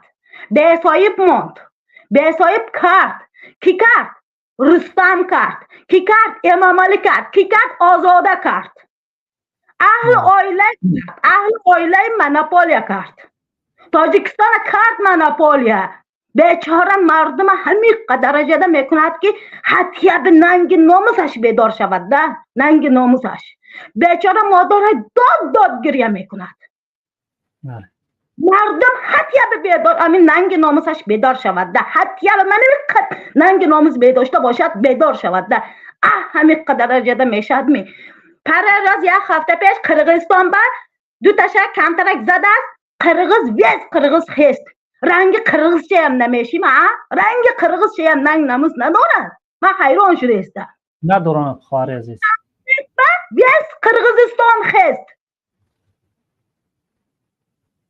برای تاجیک بخط میزندم خط میشد، میکشدم خط میشد، لبای کاره میکنم خط میشد، خود به نرسد یک تشه. ناخواد که همین درجه در رسیده آمده ما. ناخواد که انسانم همین خیلی پس میشد. در ازبکای هم یک دیگرش حمایه میکنه، یک دیگرش رشد میکنه. در تاجیک در گجا ننگ ناموسش ماند. سوال در گجا نه حکومتش، نه مخاجرش، نه مبارزش، نه ماندگیش در گجا مانده. شما من حیران میشم. انسان شما مرد باشین هیکو زناتون خواهراتون همین درجه ده خار زار نمیکنید. رامالش میکشد، کرتشن میکشد، میبخشید، ایزارشن میکشد. بخیر نخواد که همین درجه در رسیده اومده. نخواد که ما که همه ایرش من صبر مینیم. هی پر تقیه میکردگی پروردگار به نماز میخواندگی حجاب میپشیدگیش جای نماز ششته دعا میکردگیش مردم ما مردم میشیم. همین زنها مادرها میشود که میشند جای نمازش دعا میکنند همین مبارزه ساخت سلامت شود گفته حلق ما تین شود. همین ها را نخواهد که میرسی. شما را مادر نزایده خر زایده این حکومت ها من نمیدونم چی زایده. حتما خر زایدگی است اینا را. انسان این خلقه نمیشود. همین قدر درجه پاشد من برآمدن نبودم وحشی باور کنید. همین منم اینجا به آورد که با برآمده استم. من میبرم سخت‌تر گرد میدارم علم میکند با کافتاکا به سر میکند. آدم این خلقه درجه نمیشود خوی. همین قدر درجه شدید میشم. برای چی؟ من مجبورم که مرا زنها زنگ زده است که گوید التماس جان اپا گفته من برآمدم مجبور برآمدم. میدونید شما برآمدن من نبودم. برای اون که آدم به علم میکند. برای اون که مبارزه یگان دست حمایه نمیکند. پول نتید یگان چه نتید حتیه به حمایه کند حتیه به نفروشد. حتیه به نفروشد تنج گردد. حق حقوق تو را حمایه کرده است که مبارزه برای چی میفروشی؟ سوال همین قد درجه ده شدید می. من حیران شده استم. میگد که هر یک تاش میبیند که تو تاجیک هستی ملتت همه خیلی. من یک خلطایت حیران میشوم. من میگم که ها من تاجیکم. ملت مرا کی کرد؟ امام علی کرد میگم. ملت مرا کی کرد؟ آزاده کرد. رستم کرد. من این مادرهای گریه میکند داد فریاد میزند. اینترنت برآمده داد فریاد نزنید. ای مادرای عزیز پیش رستم پیش امام علی پیش آزاده روید طلب کنین شما فرزندان رو ببیار بیار. تو برای چی خورده استی؟ آیله گرفته استی همه چیز در گجار اپشت مخاجر اپشت بیچاره کمبغل نلاگای اپشت حلقه همه خیل گشته است. خدمت حلق کن گفته طلب کند. مردم بخیزد که طلب کند کارتیت. مردم بخیزد که جای کار تامین کند تاجیکستان به کار کند. نگردد روسیه نبیاید در کار نیست نه هیچی نمانده روسیه به همه جای به بیچاره تاجیک میزند میکشد لبای کار میکنند. روین تاجیکستان حمایه کنین حق حقوقتان طلب کنین بخیزین اخوی روین نبیاین یگان جای. اروپا محکم شدگی آرزو نکنین اروپا به اروپا محکم شدگی 2 سال شد برای تاجیک محکم شدگی. در کار یگان جا آرزو نکن رو تاجیکستان را حقوق تاجیکستان حمایه کن. در کار نیست یگان جا رفتن. تاجیکستان بایگیری بسیار میگن روت تیت تامین کند مردمشانه. برای چی نمیکند؟ طلب نکند همه خیل میشود با خوشی میکند. یه خوبیش هم میکند نخیزت نباشد مردم خیزت همین قدر درجه میکند با نمیخیزد مردم. عیب مردم خود اما یگان جا به عیب نست دیگه. گوده گریه میکند مادر اشکبش سیر میکند رنگ همه خیل عذاب داده است خیزت مردم طلب کند حقوقشانه تا که خب میشیده بخیزن آخی هر شنت کدام میکند آخی تا خطای یک طرف زمین به ازبکستان بفروخت یک طرف آغان بفروخت یک طرف قرغز بفروخت. انا تاجیکستان ای کچ پارچه شدگی همین بیان خب میشدنی باشد مردنش بهتر. این حلقه این ملته میبخشیم. رحمت کلان دیگه گپ ندارم. سلامت دوستو. تشکر زیاد. خواهر عزیز یک سوال شما در همین بقانونی که از جانب پارلمان تاجیکستان قبول شده است راضی هستین؟ من وحشی راضی نیستم. این مناپالش بر ویس اولادش و من همین تاجیکستان به استادنش من راضی نیستم. زنده باشین. تشکر زیاد. و من از یکایک شما مادرای تاجیک فرق نمیکنه که شما حجاب به سر میکنین یا که نمیکنین نشانه اعتراض یک رومال در سر خود بگذارین و خواهش میکنیم که یک نوار به ضد امی رژیم آماده بکنین پخش بکنین که در اون نوار ناراضگی شما نسبت به همین قانون باشد. تنها به خاطر احترام اون خواهرها و مادرایی که سطر حجاب برمیکنن. همه چی دارم، من همه چی دارم. براسته یک روز تامین کنید تو هم، زنگ زنید تو هم، تلفن نمبر من اگه حسین بخسته نه پجارسته تکلیف کنید تا میبرم. گپ میزنید. سلامت باشید. تشکر جان، زنده باشین. سلامت باشید. شام خوب داشته باشین. خداحافظ.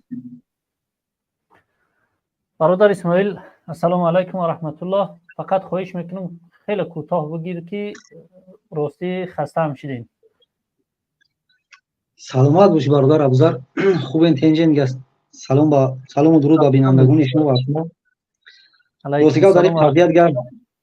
چند روزه که خاموش شدن نمیتونیم. میبرویم یک سخنرانی میکنیم، فکر نظری خودمون ندارم. بوره گپ میزنیم.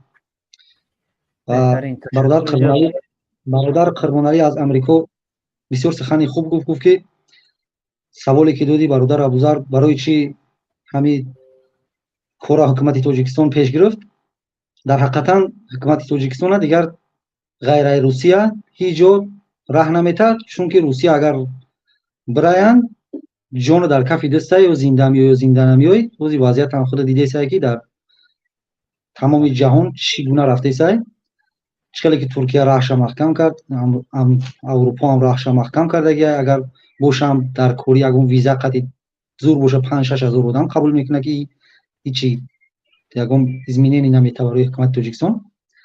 بعداً کسایی که در روسیه هن اگر همش هم که برنگشته باشن در روسیه دیگه برای تاجیک کاری که بود اون نیست، فقط هم قرار میکنن که کوارتیرا پولی میتن در شکمشون میخرن، قرض میکنن، پاتین میتن و اون سومی که روان میکردن 46% و 56% که تاجیکستان تامین میکرد، بودجه تاجیکستان تامین میکرد. و فکر کنین تمامی قشر جامعه ده چیزی که آذوقه‌ای که در مردم در کره با مثل بود و هوا، آرد، روغن، مثال چیز الکتریکی، لامپچکا، همه چیزا را همه مونوپولیا همه اولاد ده. همه چیزا میره در بازار تاجیکستان مردم سودا میکنه، قیمت خیلی فروش میگذرونه و این پول همی از طرف مهاجرا می اومد در عبارات همی اومد باریا با سودا میرفت، سوم دلار میکردن در همون بودجه آفشوری که دارن در اروپا و دیگر جا امریکا پیش میکردن. حاضر دیگه همون چیز موندگیان از همین موندن دیگه ندارن دیگه. او بیزنسشون موندگی این تیلا و چیزای دیگه شون در سودا نمیره. به خاطری که تمام جهان وقتی که یک فکر نظر بالای همین چیز تمرکز میکنن، یک دولت رنگ بلانکه داده میگیرنش. چخیلی که ایران در 16-17 سال بلانکه داده.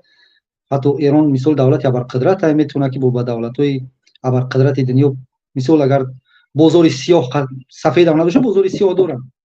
بازار ما دیگه نه سیاهش مونده نه این طرفش، چون که ببین از چهار طرف ما مردم مسلمان هرچی نباشن نفرت همین رژیم از همین حکومتدارای ما دارن. این حکومت همین دیگر علاج نیافت، همین چیزا با چند معنی گرفت. یکم که قریب 500 میلیون دلار ضرر حادثه هایی که طبیعی شد.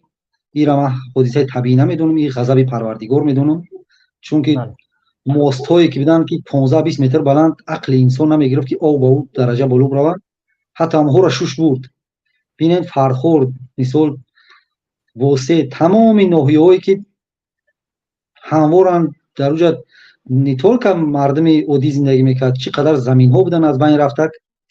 به خاطری که مردم با اون چیزا احتراز نکنه و از حکومت طلب نکنه، حکومت هم یک تصمیم گرفت، یعنی یک با ناموس مردم دست دراز کرد. ببینین که در همین کارش چقدر ضرر دید.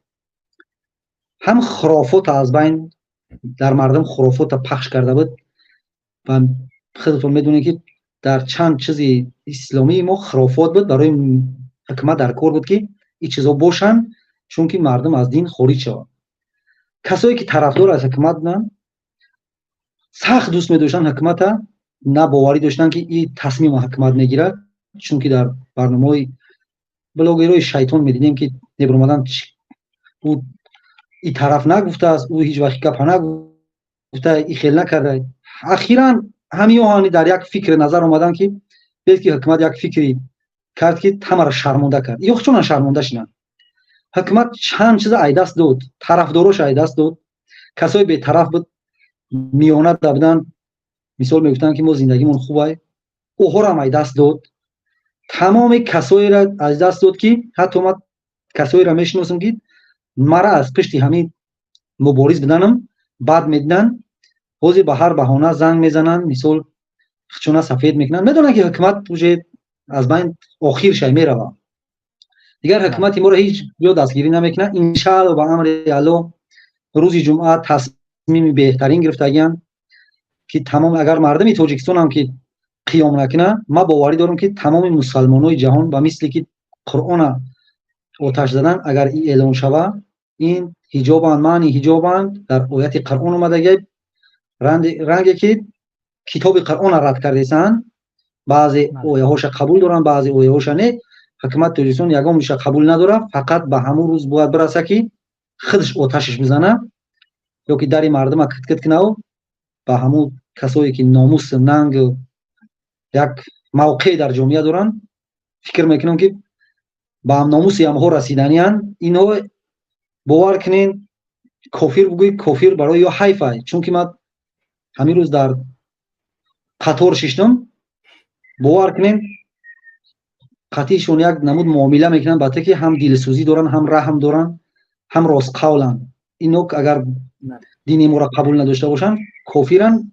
مایلی نه که در انصاف و در چیزشون خیلی از مردم ما بالایی دارن، اما اینها یا کافرای بله یا کافرای طاغوت هستند، طغیان کرده. کافرای طغیان هستند که بر ضد فرق ندارن، با شریعت میجنگن. در قومیت ما از 30 قومی که در تاجیکستان زندگی میکنن 32 33 هست، من فکر میکنم همه همینو حق حقوق زندگی دارن در تاجیکستان. حتی هیچ دین بالای دینه باید که ظلم نکنه، همه آزاد باشد. دین اسلام باید کاری کنه که با دعوت به نیکی خودش دیگر دین ها رو به خودش جلب کنه، نه که سریت ظلم کنه یا که یک کاری کنه که طرف به خودش بگم نیسته، باید که آزادانه باشه. اما میگن که ابوالقاسم فردوسی میگه که همین است رسمی سرای درست، گهی پشت زینی گهی زین به پشت.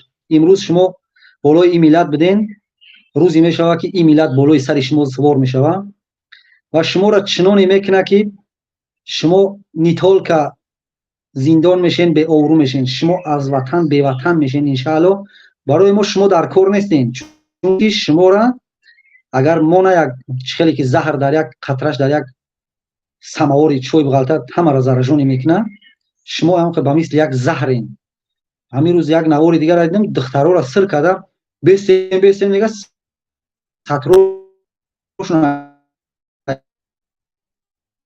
سروشون میکشن بیناموسو را. چون با فکر من اینترنتی ما کم تا چسبید مساسید برادر رو بذاره. بله خوب شد الان.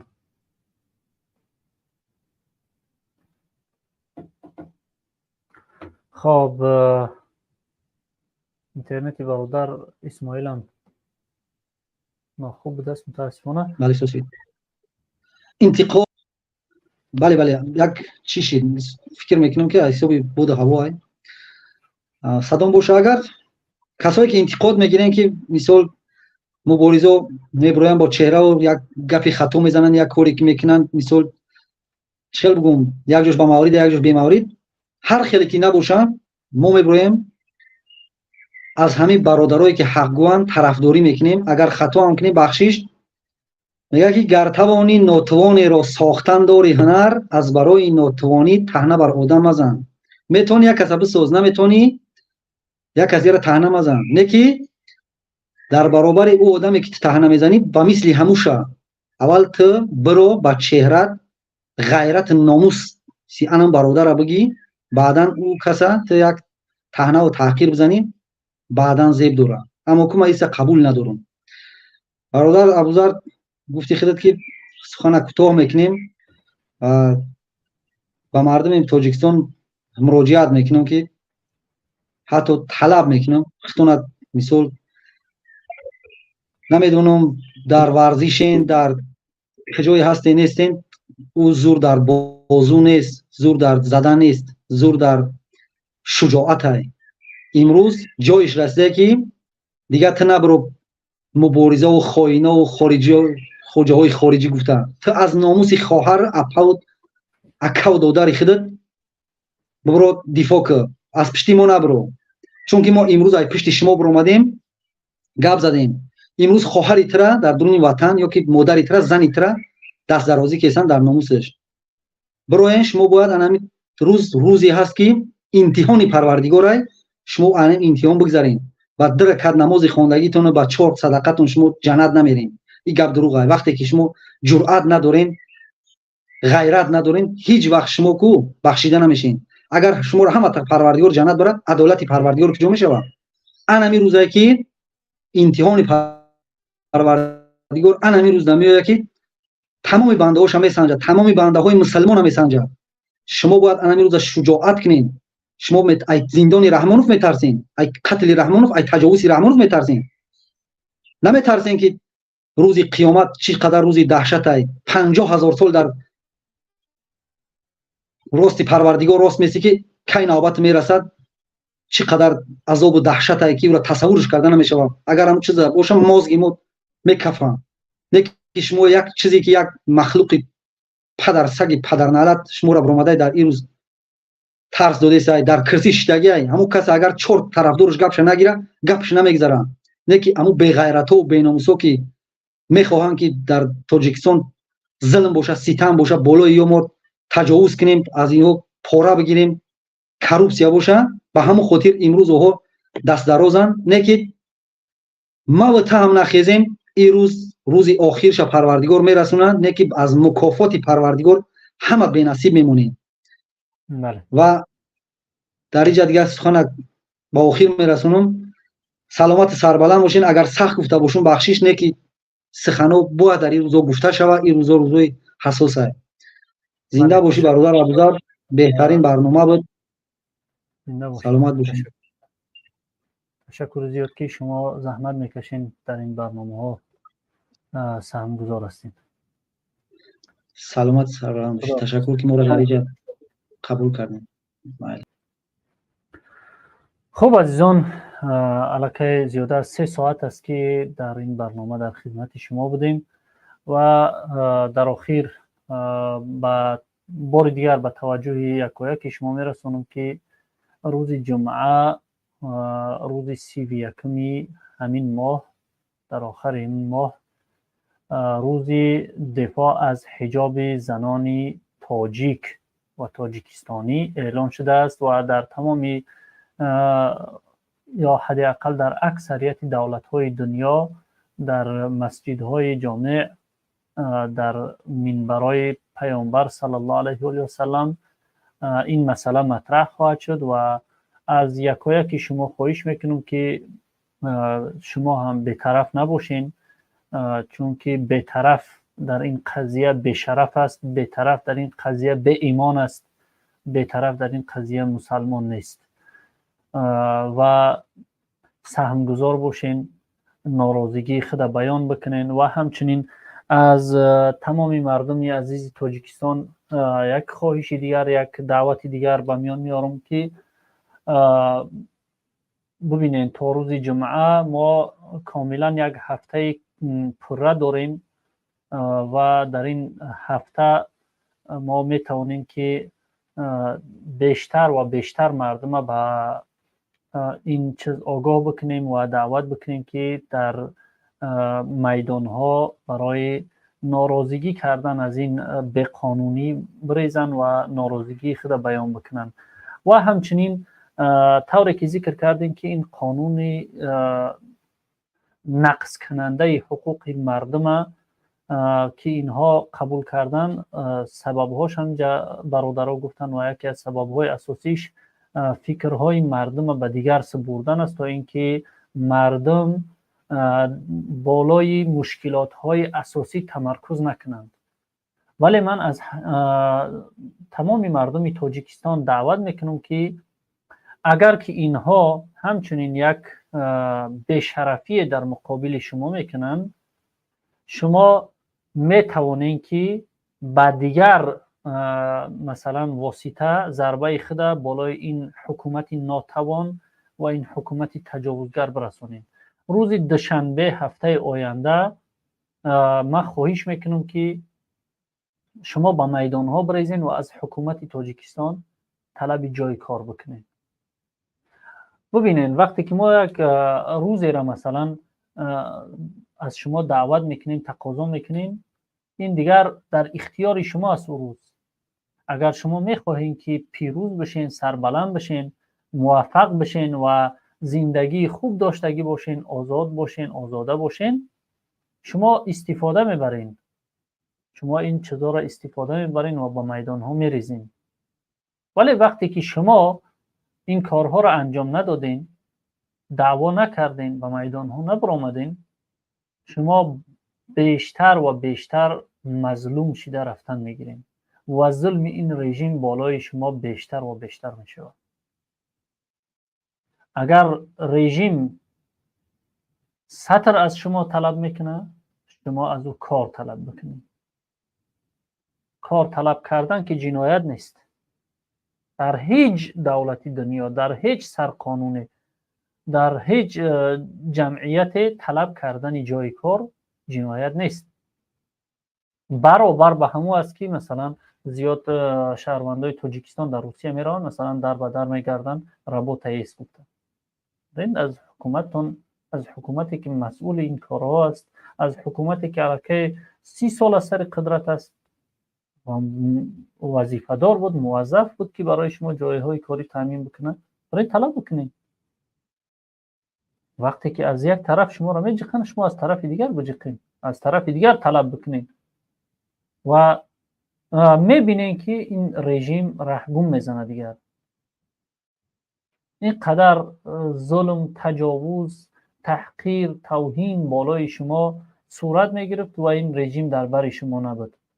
علاوه بر این نگاه کنید که ظلم خچه بالای شما این رژیم هم میرسونه و شما نیز دیگر هیچ چیزی نمونده است که احترامی بگذارین شما به این دولت. شما باید قیام بکنین، شما مسئول هستین، شما باید سهمگذار باشین برای آباد شدن وطن، برای آباد شدن این ملت، برای نسل آینده، برای شأن شرف پیدا کردن در بین جامعه جهانی باید قیام بکنین. روز جمعه برای دفاع کردن از سطر و من شخصا از پیش خودم این دعوت برای شما میکنم، نه از نام حرکت. روز دوشنبه یا روز چهارشنبه یا هر روز و میدان ها بریزین، پلاکت ها آماده بکنین، در یک ورق کلان بنویسین برای ما جای کار تامین کن و برین از حکومت دیکتاتور امام علی رحمانوف جای کار طلب بکنین و ببینید که یا ناتوان هستن، میبینید که یا در حال فرار قرار میگیرن، میگریزن، میپرتاین امره. و اگر ببینید که شما اگر روز جمعه طوری که اعلان شدگی است در تمام دنیا باید که حمایت از سطر حجاب زن تاجیک بشه، اگر شما مردم تاجیکستان در اینجا بی‌طرفی کردین، مردم دیگر دنیا که این گپ میگن و یک تحقیر به شما میکنن که مرگ به همین خیلی 10 میلیون مسلمانی که خاموش است و این چیز در تاریخ ثبت میشود و این دست درازی رژیم بالای شما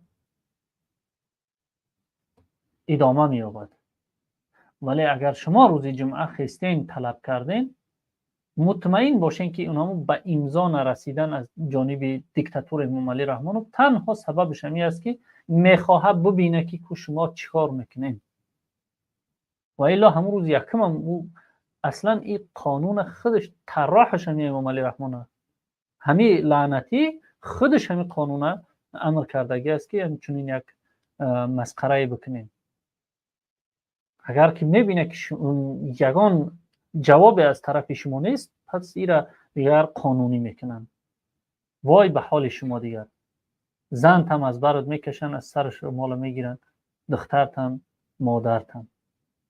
و این بشرفی بیش نیست، به ایمانی بیش نیست خاموش بودن در این چنین گپ ها.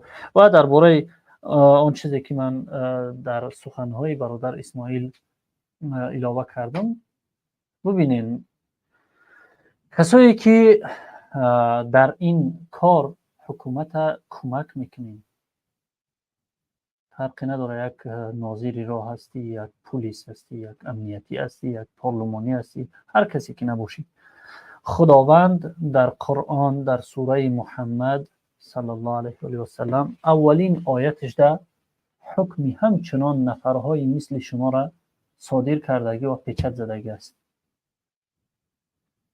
اعوذ بالله من الشیطان الرجیم، بسم الله الرحمن الرحیم.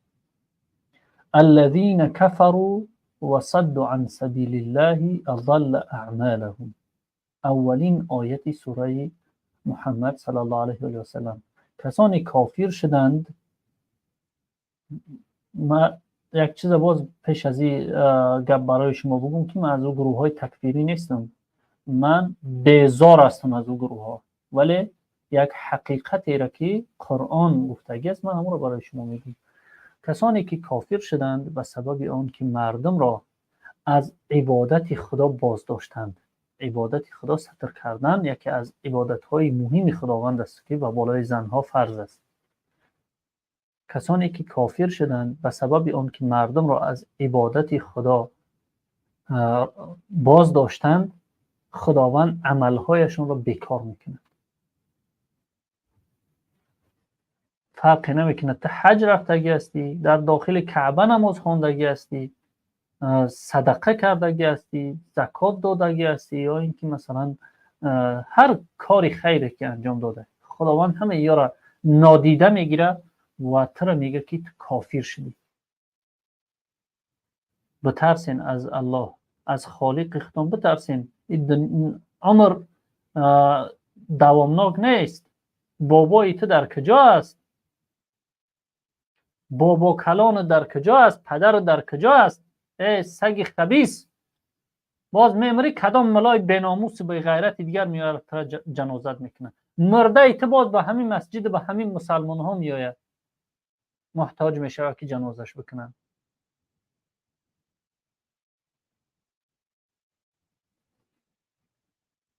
متاسفانه ولی یک ملای بغیرت باشه که در بالای مرده ای توف بکنه، بگه که سگ بر این خیل در یکون باطلاق پرتوینش.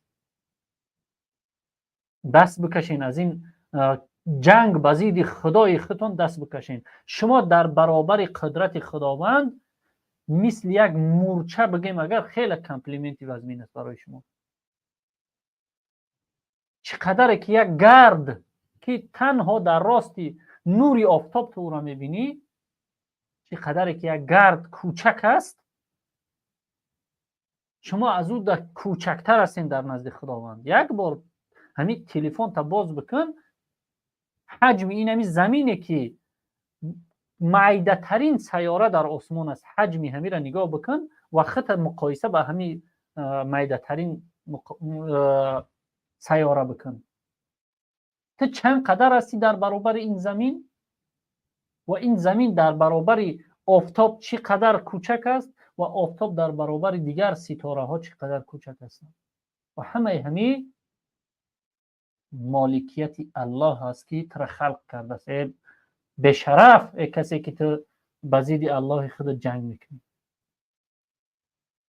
خدای شما امام علی رحمه نیست که شما اطاعت از او بکنید.